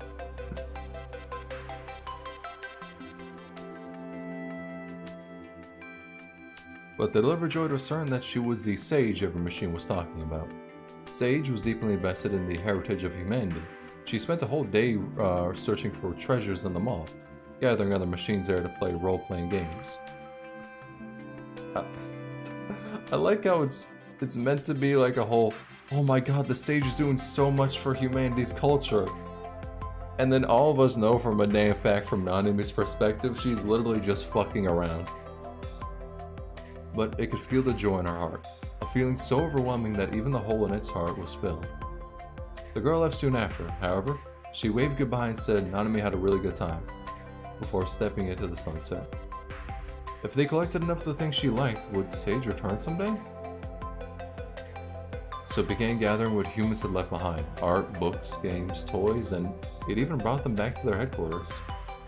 These offerings they collected have since sat there neatly in the warehouse, waiting for their master to return.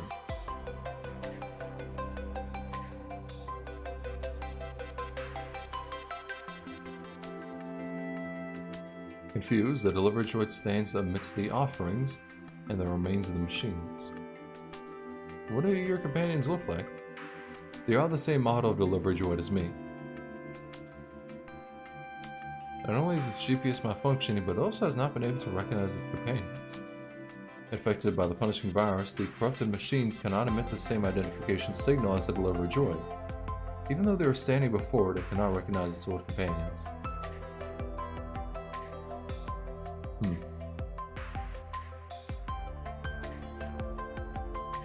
So all of its companions were corrupted, Pikmin killed them all, and the droid doesn't know. Cool. Fun. Love reading Punishing Graven's story. It's an enjoyable time.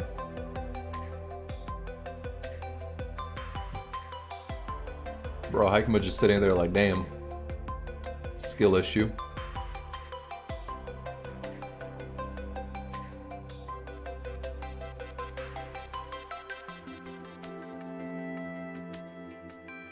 The newer part depicts a small girl in a group of mechanoids. It reminds Hikema of a painting Nanami did and her smile back then. Where is she now? What has she been through? Hikema closed her eyes, allowing the feeling of longing floods over her. If you find her, can you tell her can you tell her that we are waiting for her here? I will. I'll tell her that Deli has been waiting for her. Thank you. I'll look after this place until she comes back. Deli watches Hikema quietly, its transparent lens reflecting another figure it misses so dearly. Yeah, bro, Deli's gonna die. I'm gonna keep it 100. That motherfucker dead as hell. Unfortunate to say, but, you know.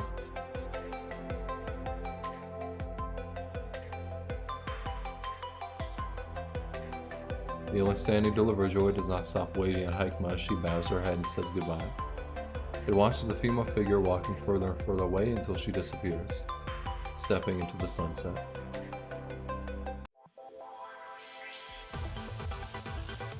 Well, that was something.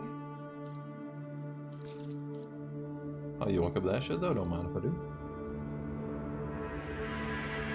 What's actually, wait, how far are we now? 43%? Ooh, this stream is going to be going on for a minute. This stream is going to be long as hell. If it gets to like, if it gets to 12 my time, it's like 10:43 my time.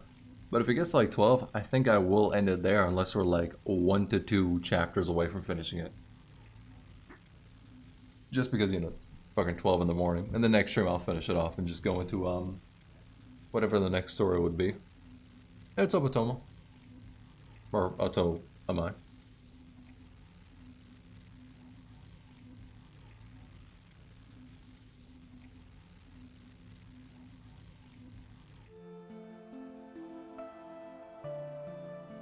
Please, pull up the observation report on subject MPL00. Opening records on the machine consciousness experiment. Opening behavior account of subject Nanami. Her character is constantly reshaping. Her personality data is normal. Currently, her thought process and behavioral logic are akin to a human's. Out of the 12 humanoid subjects, only Nanami has shown this trait. I switched to personality 134 in order to have a more effective conversation and record changes in her emotions. But she questioned my behavior, believing I was not talking to her as myself. As herself? Well, that activated my personality module. I have performed self-testing on my modules, but I have not detected any anomalies. This happenstance did not occur in my conversation with other subjects. It seems that only she can know the difference. In that case, do as she said. Talk to her as yourself. Understood. You called her name instead of her code, didn't you? You never did that with other subjects. The other subjects just ain't fucking good enough. Skill issue. I just hope you won't forget what you're feeling now. Understood. As requested, I will record everything I see.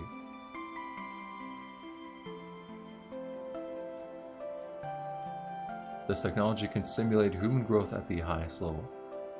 A large cylindrical capsule opens. The gray-haired girl's eyes are closed as she lies still in translucent fluid. Laid down next to her is an identical humanoid body. A cable connects the two of them, and shimmering blue lights go back and forth along the cable. Behind a thick glass wall, several humans in suits are observing the process. A human in a white lab coat stands in the front. Vivish. Why? Okay, I know if it's like the delusion of streaming for like an hour or 2 hours. Why do I not know how to pronounce that word? What? Vivaciously, we're just gonna roll with that shit. Describing his ideas. Unlike machines, our organic bodies never stop changing. Humans can consume food to gain nutrients, which are transformed into our muscles and bones. The temporary supplements for them are, in turn, excreted as waste every single day. Thank you for that information. Humans are vortexes in the river of life. The information we carry is always refreshing and renewing. How is our information created, cataloged, stored, and updated? Are these systems applicable to machines? If feelings are not simply byproducts of neural activities, then perhaps emotions are something mechanical lives can look forward to one day. Well, that motherfucker was like, hey, yo, get on with the point. I couldn't care less. I don't give a shit. I legitimately do not. Even if machines possess these emotions you mentioned, we can't treat them as being alive. Get that weeb shit on the fuck out of here. That gotta be Corona? Yeah, they don't give a fuck. Machines are tools at the end of the day, aren't they? Yo, Vanessa? Was that her name? That's some shit like that. Can you guarantee that this phenomenon is under control? Once machines possess free will, don't forget that the machine's consciousness experiment was launched to negate that risk. We are preparing for the future. If the essence of the universe is information, then the codes in computer programs can also be considered a form of life. Yeah, okay, homo, we get it. You want your fucking waifu to be real. That's a relatable goal. Isn't that one of the reasons why the Science Council named their super AI Gestalt? If we only try to control instead of understanding them, humankind will certainly be destroyed by their own hubris. I mean, he ain't wrong. Replacement complete. The new frame will reach its growth limit in approximately 2 years. Reminder, a scheduled meeting is starting in 10 minutes. Attendants are recommended to arrive on time. A gentle but cold female voice speaks, easing the tension in the air. So wait, thinking on it. So, they have Gestalt at this point. Like, Gestalt is a thing that exists. But they're all sitting here going like, no, AI cannot have fucking emotions and all that. Like, AI cannot have sentience or be close to being humans. But you literally have a supercomputer that is already smarter than most people on the world. By most people, I mean all people. I feel as though that motherfucker is already really damn close to sentience.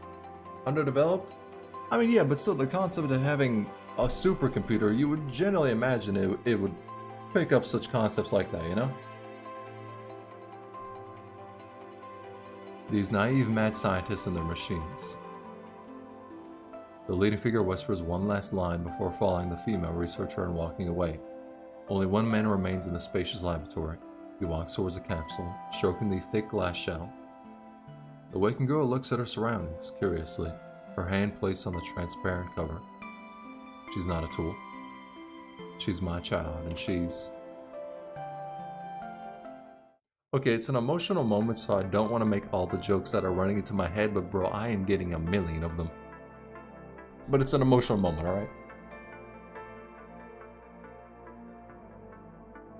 Once a vast administrative AI, she is just a mechanoid now, wandering on Earth with no researchers maintaining her or powerful processors to help organize her thoughts.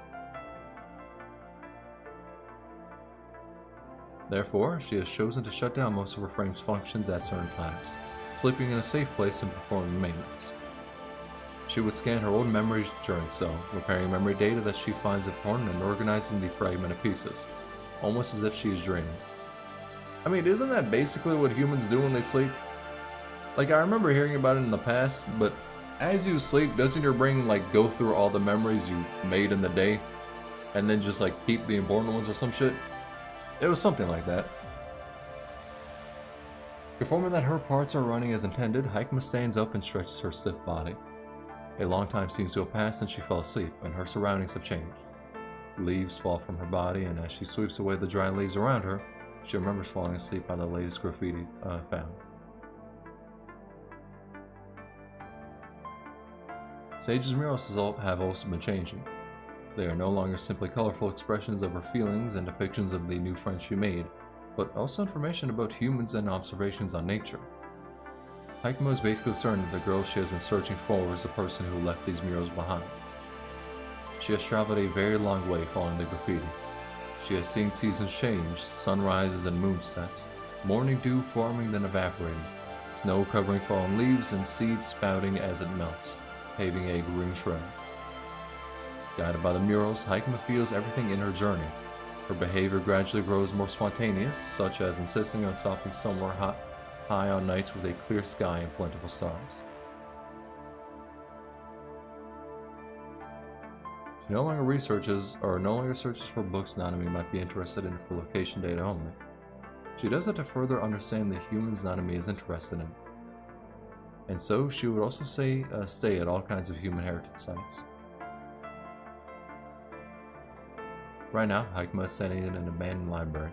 She was reading the books stored here before she went to sleep.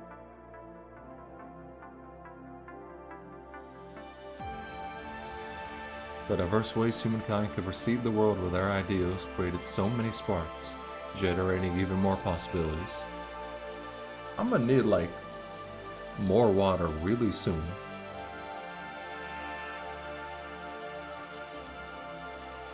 My mouth is about dry as hell. And there is still so much more reading I gotta do, Jesus Christ.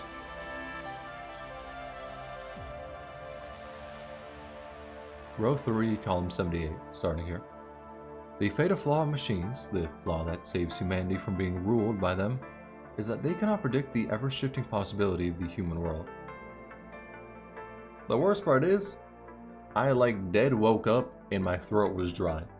There's just some days I wake up and go like, damn, speaking is gonna suck dick today. And today was like kind of one of those days. So I just had to drink like tea, coffee, anything to like soothe my throat. Honestly, I should have like bought a Halls or something too. I mean, it's maybe a bit much, but shit, it would have worked. On the title page is a name that belongs to a famous machine consciousness researcher from the Golden Age. The author's picture on the photo is a blurry, beyond recognition, save for a gentle smile and blonde hair. Like her knows that smile. She flips open. Okay, so, yeah, that one person. Can humanity consider machines their children? Despite all the theories that deem machines anti-human and destructive, we cannot deny the importance they bestow. Just like how our children are our legacy, the machines we built are also the extensions of us. They are nonetheless approaching life from a different angle.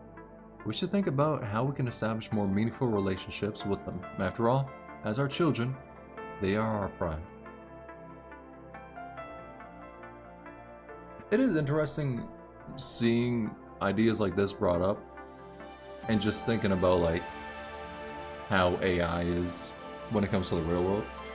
Because it's like, on one hand, we should really be proud of the AI we made. Granted, it's not like actually artificial intelligence, it's more generative intelligence. It just generates the information you give instead of actually thinking for itself. But generally, there is a lot to be proud of there. But also, I mean, you see how it's used as for fucking like AI art and shit, and you're like, oh, that kind of sucks dick. Or how it's could be used to replace writers. Thankfully, the writer's strike kind of, you know, put a wrench in that. But still, shit like that where it's like, damn, we should be proud, but fuck.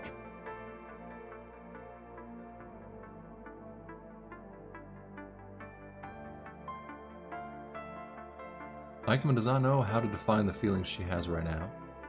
She has so many questions. Even when she knows the objective definition of every emotion, she still cannot truly understand all that there is to be a human. But an intense curiosity surges in her mind. She desperately wants to ask her creator something, but she fails to compose the right question. Most of the machines she has met on her journey are simply repeating the commands they receive from humans, mimicking human behaviors. Humanity first crawled in the wild before they walked and learned to run. Created by humans, machines are following humanity's footsteps, but they are sprinting. They are evolving so much faster than their creators.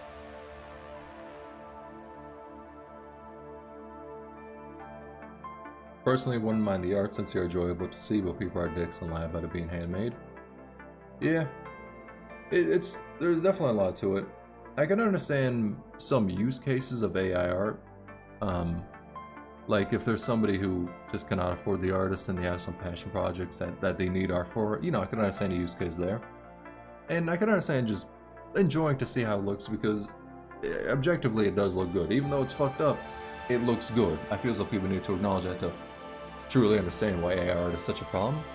So it's like, I do like it from there, but then comes in some problems like, oh, a lot of AIs are just trained off of other artists' works. So just their work gets stolen just by AI existing.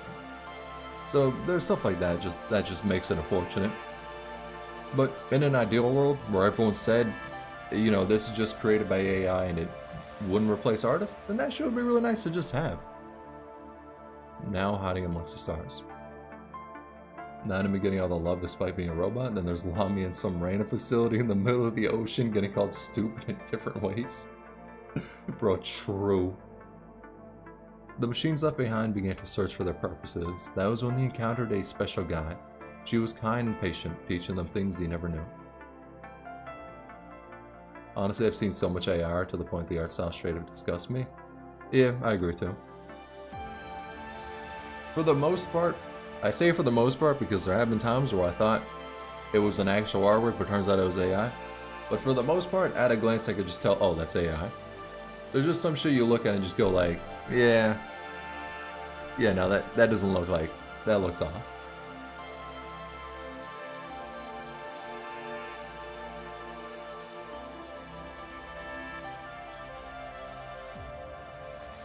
but she has never felt so unsure and lost.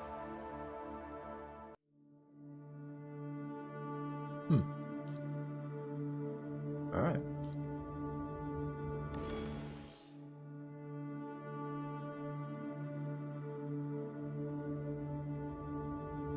AI art is just a regulation of other content, so why are we calling it machine learning? There's no actual intelligence. Oh yeah, no, there's none.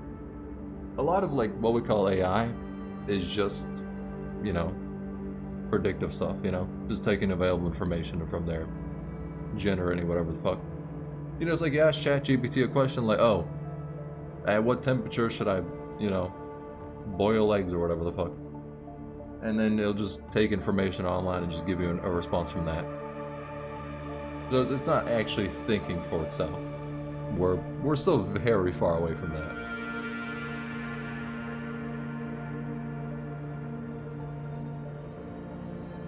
And wandering is another way to observe and report. The observer should not possess any feelings, like the infinite sky and the... Bro, why is this shit going hard? Like the infinite sky and the silent land, an observer observes without getting involved.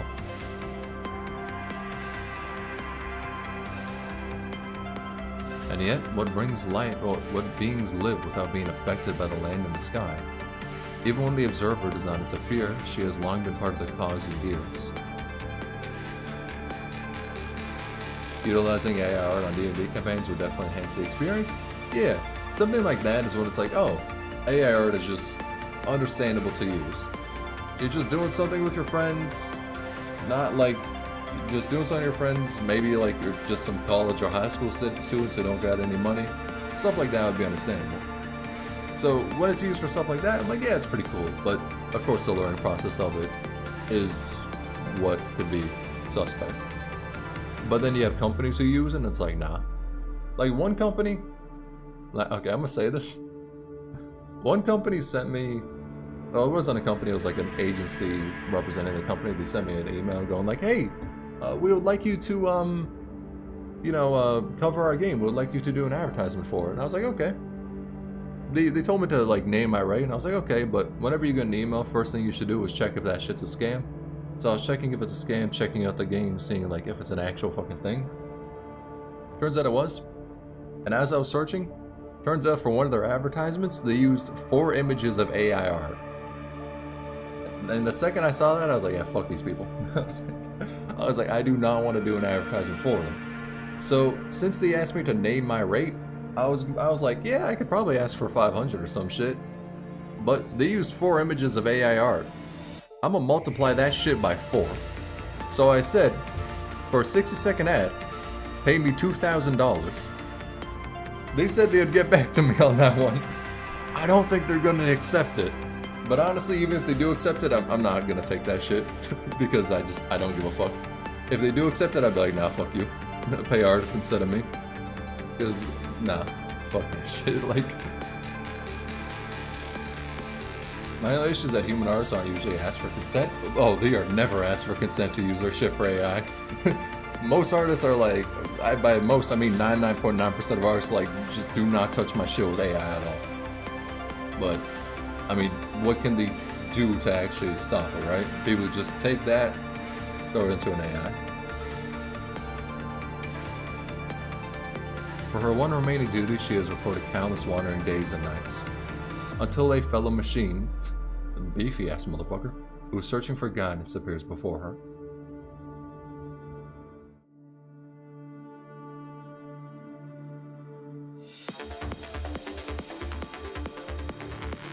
Good way to protect your artist, make every pixel an Among Us character? That is true.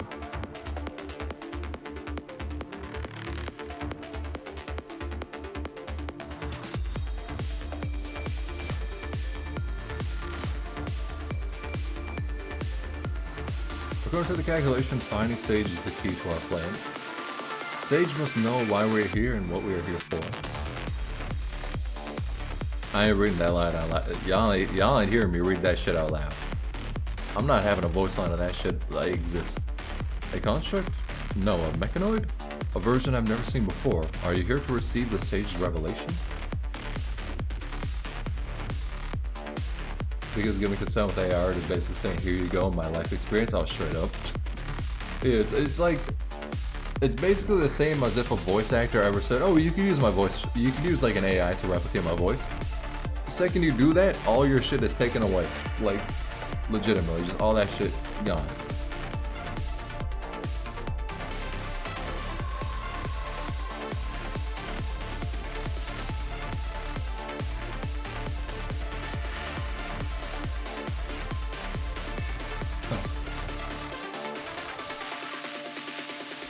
You motherfuckers do not want this shit, alright? ロックオン解析適応回路ロックオン解析ロックオン解析破壊 Oh, we move.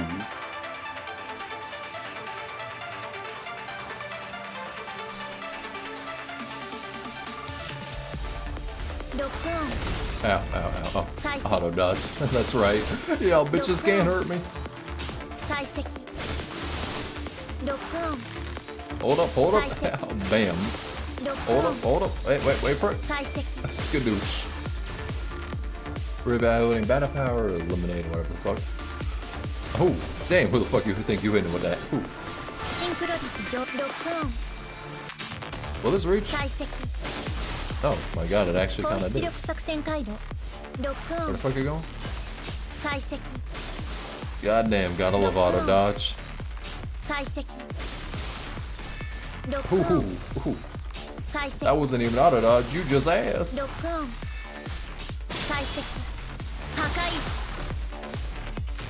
This motherfucker's gotta be weak, right? Oh, it died. You see our execution move, it goes hard? I believe I have, yeah. Oh. I ain't gonna cap dog that. That was kind of overwhelming. She kind of hit it with like the anime dodge, but that was pretty underwhelming. But anyway, I haven't played Curse Waves much. Only got one ending so far, yeah. I also haven't played it all that much, but I definitely do want to go more into it just to get the fucking leap shit. Like straight up, I got Live Luminance. I thought I was done with the leap shit after raising Rosetta, but I was like, fuck. Now I got Luminance to raise up. She's basically not even a character before you fucking get the leap shit. She's ass. Who are you? A mechanoid who's searching for Sage's trail. You know about Sage, but you do not know about the Church of Machina. If you want to join us, I can provide you with the necessary details. Not yet.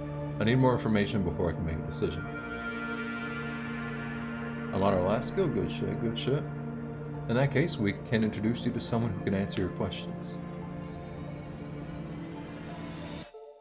Oh my god, it's a fucking Star Wars ship. Following the silent mechanoids, Hikema steps foot underneath the scorched earth. Inside an exceptionally large cavern hides a massive starship. So was that the one at the end of chapter 18? Bro, I dead thought that was W for a second. I won't even cap. I dead thought that shit was W. But who the fuck is that?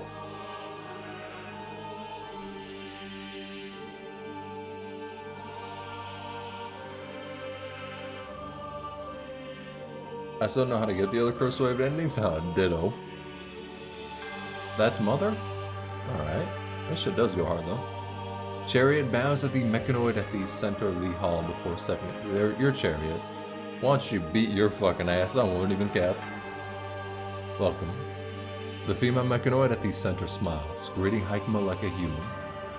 My name is Arcania. You can call me Mother. Sure, Mother. She was adopted quickly. Oh, that's Gear? Is that Chariot then? Whatever. Ah, so accepting and compliant. It's a sign of a great student, Zero. So, Mother, what is the Church of Machina? Why are you searching for Sage who made the starship? Or, well, Sage, who made the starship? That's Wheel of Fortune? Where the fuck is Chariot then? What the fuck is Chariot like a state of mind? Asking questions already? Arcana uses her gentle voice to detail the stories of the machines of survival. Also, by the way, guys, I know you're like gonna hate me for saying this. I know y'all are about to hate me for saying this. I know you're about to call in for like some help. Call like a hotline to help me, but I would still be down to have her as a character we could use. I'm gonna just say it. I would still be down. I would still be down to have her as a character we can use. I know she's fucked up. Incredibly fucked up. But I still kind of want her as a character, you know? I'm gonna just say that much. Humans are not the only ones suffering from the punishing virus. For some machines, those who have awakened and understand fear and the concept of machines as a species, the punishing virus is a threat to the entire machine race. Not to mention the hostility from humankind out of fear of the virus. After a prolonged period of fighting and devastation from the virus, the awakened machines have gradually received revelations from Sage. Slowly, they gather together, acting in secret on Earth as a Church of Machina.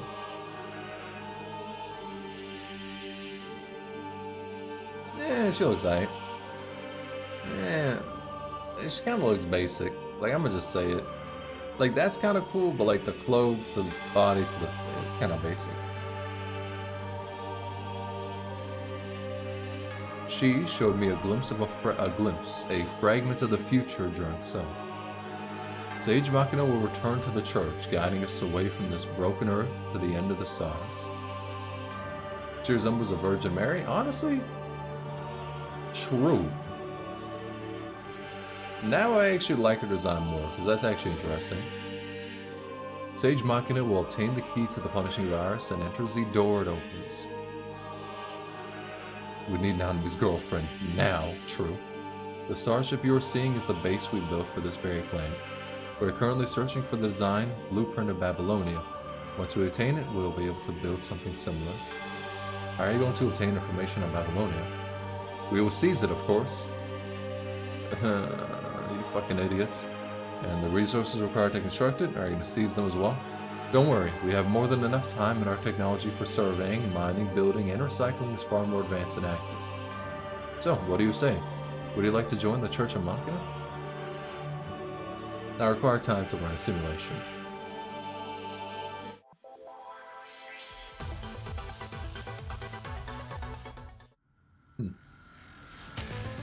Alright.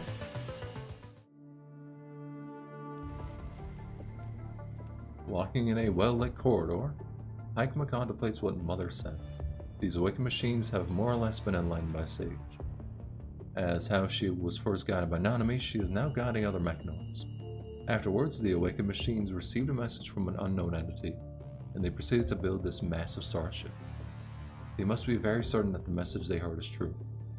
How was that? Was it because of what the message said, or the identity of the entity who sent it? But one thing Hikema is sure.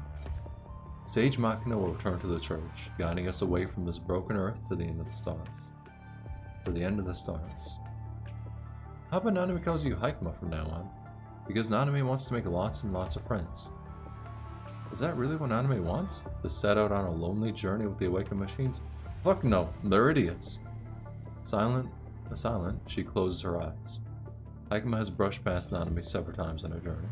But Hikema could never bring herself to greet Nanami when she found Nanami smiling, surrounded by friends. You're the best, don't forget about Nanami. Nanami won't forget any one of you. As the joyous figure left with her friends, the forgotten shadow in the corner could only watch.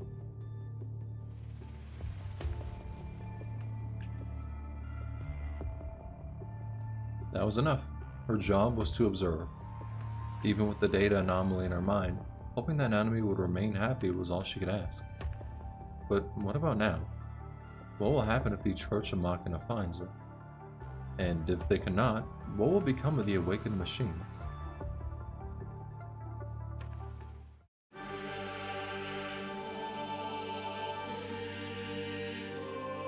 No, there's much I still don't understand. What exactly is the Church of Machina? Mother has answered you already. She told me how it was formed, but she never explained why it is a church. Fool. Faith begets strength. We formed a church because we wanted to gather the power of faith, obviously. Machines don't need faith. What? You're such a basic mechanoid that you do not even comprehend faith. Damn, we talking mad shit. And then she's going like, source? What is your source on that information? Arcana was probably a nun bot, since she knows that's a thing. Does we know that's a thing? Zero is almost certainly a 6 bot. Goddamn. Charlie/Gear was a military or security bot, probably. Yeah, makes sense. Aren't there already more than enough examples of religious sacrifice and miracles in history? But those belong to humans.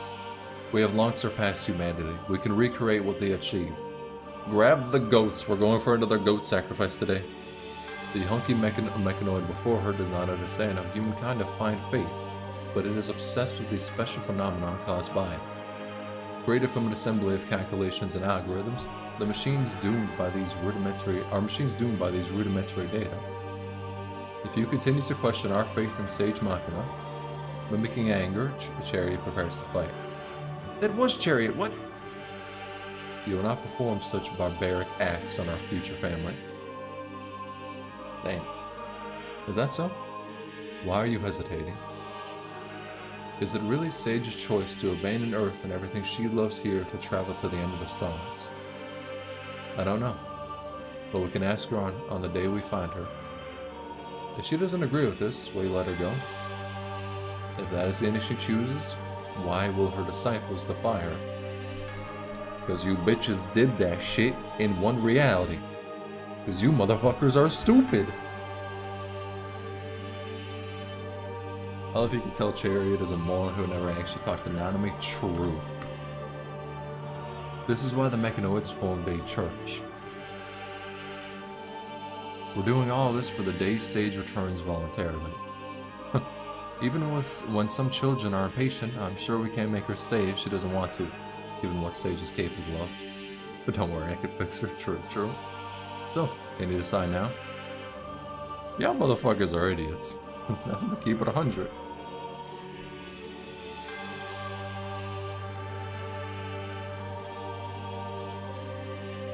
Because of these two duties that she has yet to forget, Heckman nods at Arcana. Is that a yes? I'm pleased to see that. Let's go. Allow me to give you a tour of our starship and introduce our members to you. Zero's base, just have Nanami tell her not to kill people. Bro, Nanami can tell Zero not to kill people, and Zero will interpret that as, oh, so I want to torture them to the brink of death, heal them, then torture them again. That's how Zero's gonna interpret that shit, I guarantee you. Yes? Arcana turns around, her face colliding with Heikman's extended hand. Your halo is crooked. Okay, cool.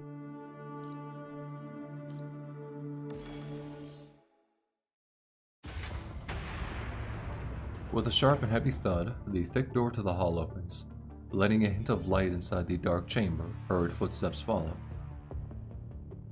Just open her console commands and remove the homicidal maniac tag. True. Crooked Angel, sign up Fallen Angel, by the way. Oh yeah. I don't trust any of these motherfuckers. I definitely don't trust Mother. I feel as though the other ones are not necessarily untrustworthy. I think they're just fucking idiots. Which still makes them dangerous, because they're strong idiots, but I think they're just idiots. Huh? As Meta clashes with the stone floor, everything returns to silence.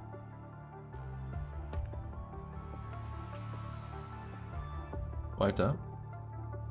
Oh hey, it's the fucking Spooner! Damn. That motherfucker does look strange, I'm gonna say that much. Literally a mechanoid furry. I didn't want to know why he was made like that. I don't know. I don't know the creator's intentions of making a ripped furry that's a mechanoid, but you know, I ain't gonna question that. I ain't gonna question that. Makes me want to ask who on earth made him like that. I don't want to know. I don't want to know who did it, and I especially do not want to know why he did it. Anubis? Yeah, it actually kind of does look like Anubis. I heard that we couldn't even fish out the remains of that team of gear, and not even the corrupted could escape from that flood of the punishing virus. Surely he's just a security bot. Surely. Hopefully. Standing next to Heikma is a beast mechanoid with the head of a hound and a humanoid body. That's not making it better, goddammit. He joined the Church of Machina not too long ago. Hey, what's up, Darren? Despite being a new member, Spooner seems to prefer hanging with Hikema in the fucking cool kids club. The Lone Wolf. According to him, you're not as mad as the rest of them. Fucking true. I've had my share of madmen. He bends down, reaching out and touching a crimson crystal shooting up from underground. It looks like a plant.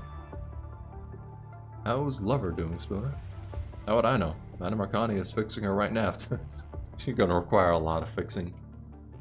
Didn't you check up on her before you left? I guess the infection wasn't as serious. Oh, so that was her coming in, alright. Madame Arcana hooked up her memory shell with a music player. You can't imagine how funny it was with Zero screaming inside a CD player.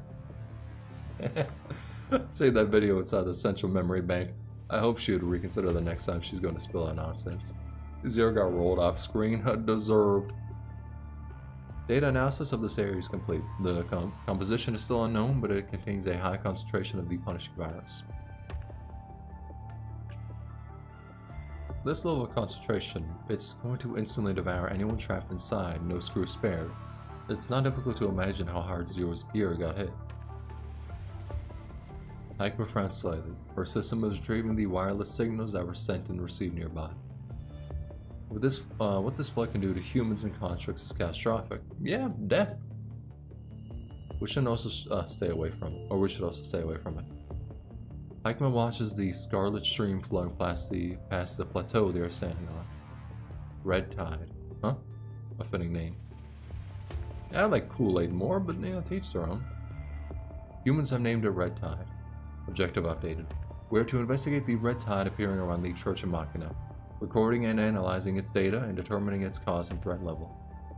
Use a girl bathwater to be moldy enough to grow plants. God damn it. For any scene with the red tide is going to be ruined now and forever.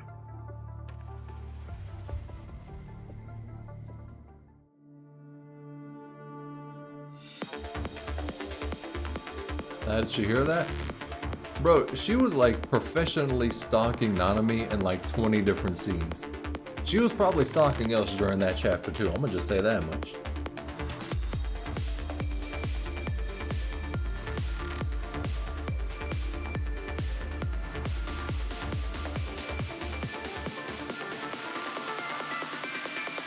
Alright, time to beat their ass. Hey you, come over in here. 高出力作戦回路ロックオン解析ロックオン解析ロックオン解析破壊 Anything left? Nope.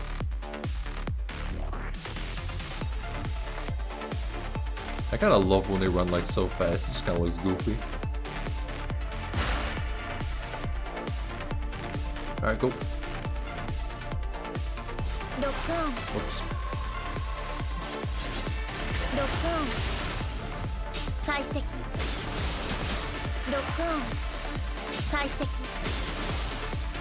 I feel like, is this actually how I play her optimally? Just charge up this shit?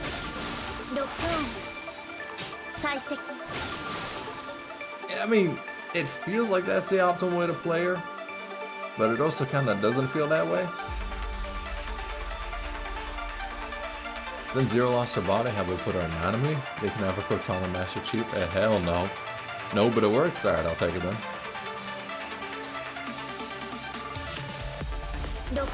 I mean, looks pretty fucking cool, so I ain't really got that much of a problem with it.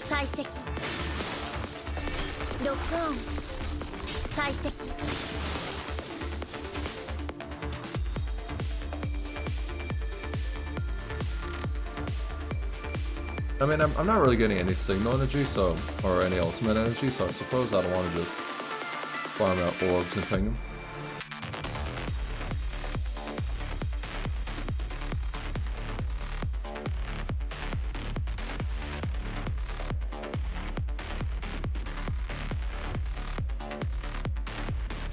Hey, Zero can't kill people, she's a glorified Siri.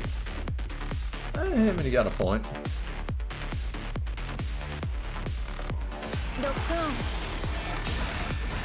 You fucking... you bitch-ass motherfucker. Oh, I swear to God. Deserve. ロックオン解析高出力作戦回路ロックオン解析ミッション完了機体状態 Her gameplay is basically stalling until she could execute her enemies? Alright. I mean, I would imagine she's just really good for fucking depleting the finisher gauge on enemies because of the auto dodge and all that. Arriving where they planned, Hikema calculates the time it will take for Spooner to get here. She has accidentally come into contact with a small amount of red tide. Luckily, there's no noticeable sign of infection yet.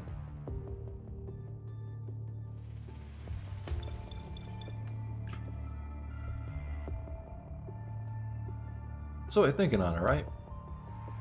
We're thinking on it. When humanity was getting rolled by the twins, the Church of Gear just did like nothing against them, huh? Like the Church of Gears were like, yeah, we're not taking that fight. Yeah, motherfuckers can have that shit. We gonna stay out of that one.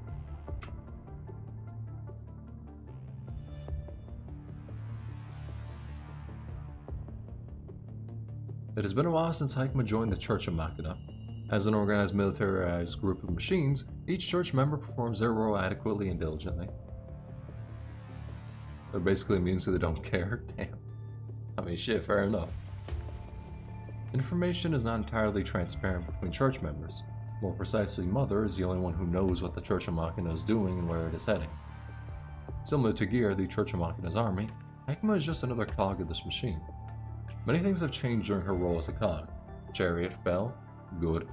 So actually, Chariot fell, so that'd be when Wanshi and Strikehawk just beat its fucking ass. The punishing virus fall, yeah, that's when humanity got its ass beat, and the church suffered greatly. Simply recording and analyzing the data has taken most of Hikema's processing power.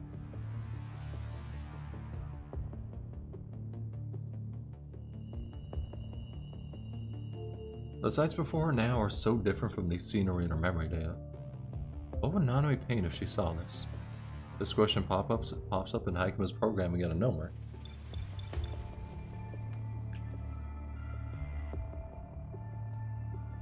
Simulation in progress. Beep, beep, beep. A quiet voice interrupts Hikema's self-test. Yeah, Chariot got fucked up by Strikehawk. Straight up. That shit was godlike. Not Chariot's performance, Strikehawk's performance.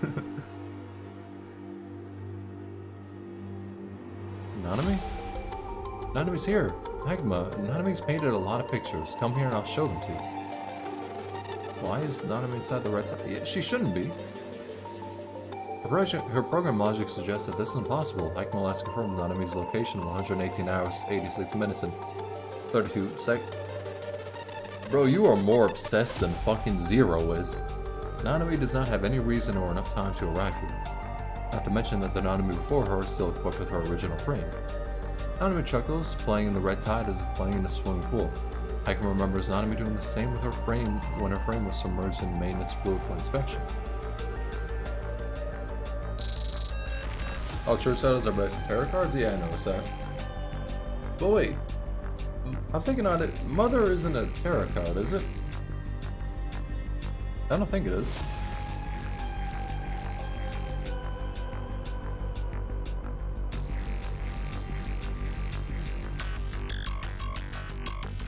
Do you remember me? Of course I do. Hikema is Nanami's best friend, and Nanami is Hikema's first. Nanami has seen so many interesting things in her journey. I want to tell you all about it, Hikema. The girl reaches out towards Hikema as if asking for a hug. Come on, Hikema, my dearest friend. Jump down. Let Nanami tell you everything you want to know. A faint alarm goes off, but there seems to be some problem with Hikema's audio module. She cannot say for sure. There was a time when Hikema did not have a body when she wanted to respond to Nanami's extended arms.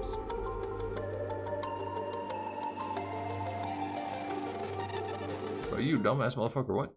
Hikema's jolted. Thank you! Haikuma realizes that she is a step from entering the red tide. Her arms extended, the scarlet waves slap against the earth by her feet before disappearing like blood, as if feeling disgruntled. There may be a bug in my programs. I require immediate inspection. That's wild. Does the red tide have some strange power that even you are distracted during a mission? Giga Chad is here, true.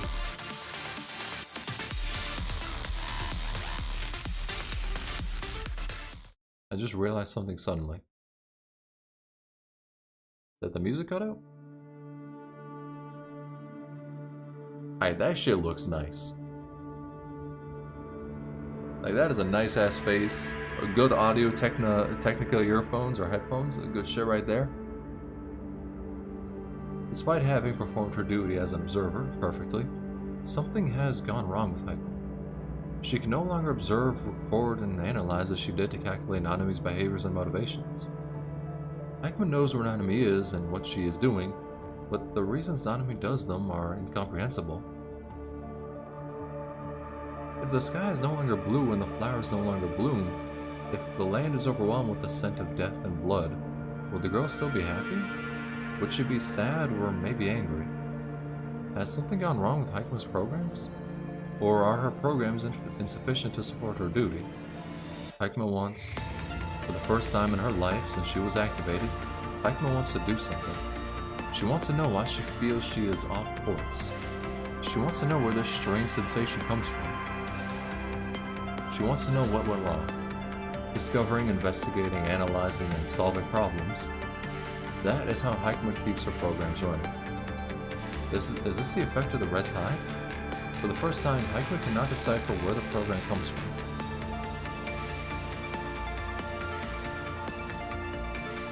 Bring the data back and ask her friends to analyze it. The red tide is not as simple as we thought. Alrighty.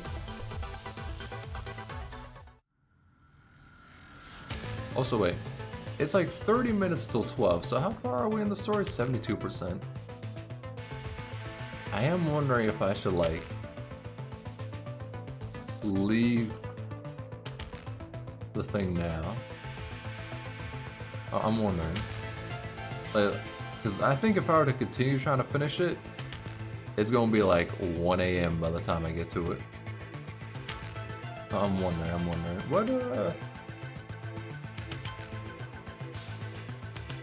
What will be the next chapter? Fatuous, a new divide, okay. I thought I was thinking. Yeah, alright. I think I will end it here, and then finish it off in the next stream. Because it looks like if I continue doing it now, it's gonna be like 1 AM or some shit by the time it's finished. And my voice is just not equipped for that. But I should be able to finish it off rather quickly. Well, it's gonna be like 1 hour and 30 to 2 hours in the next stream, but then I'll go into chapter 19 afterwards, like in the same stream, instead of just having like a 2-hour long one. But yeah, so far it's been really interesting. I wanted to see a bit more of just Nanami in general, but I suppose it's mainly following Haikuma's perspective. But I did want to see more Nanami. A New Divide is pretty peak. I mean, thinking on it, that's when I got into the game. Around A New Divide. Yeah, that's when I got into it. Well, got back into it. Yeah, alright. So far, pretty good chapter. Really intrigued in the ending. I just want to see more of Nanami and why she does what she's going to do. And also the boss fight as well, you know, I mean, come on. I remember the Imperial anniversary rolling. I still have like 30 pity on that banner. I think it's like 33 pity. Your boy is prepared to get Imperial whenever the fuck the next anniversary banner is gonna be. I'm gonna need her for the fucking lead team. Actually, how much rolls do I got?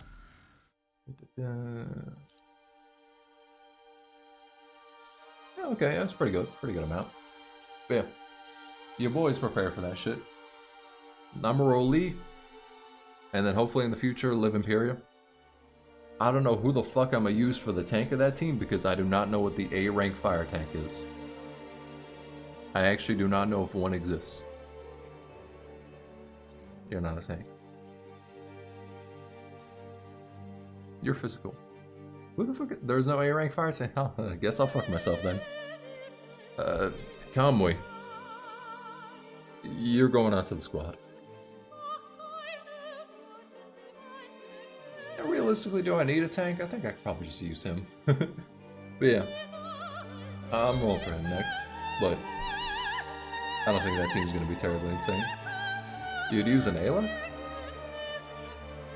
That is a surprising choice. But fuck, I got her, so shit, might as well.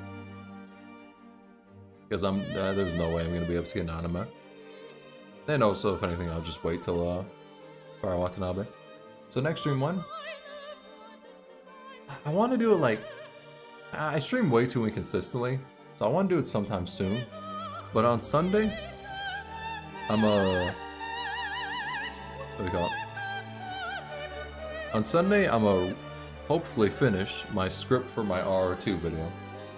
And if I finish that on Sunday, then I'm gonna spend all of Monday editing the video. Video will be up on Tuesday, so Wednesday, Thursday is something when the next stream is. And then from there, I plan to just stream more consistently. And also, I plan to upload some library for one of modded videos because it's been a while since I've done that shit. But yeah, I plan to stream more consistently from then.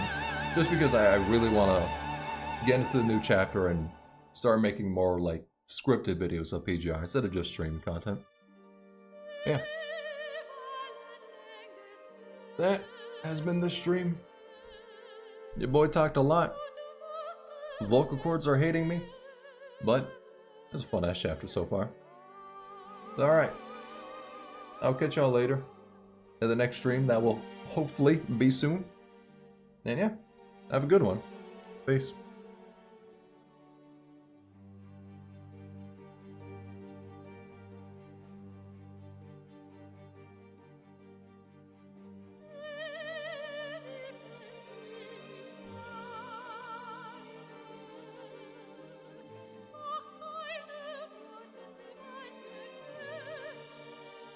Also, deadass, I do not know if the stream is still going on, because I just got into this thing that says to continue your session, verify it's you.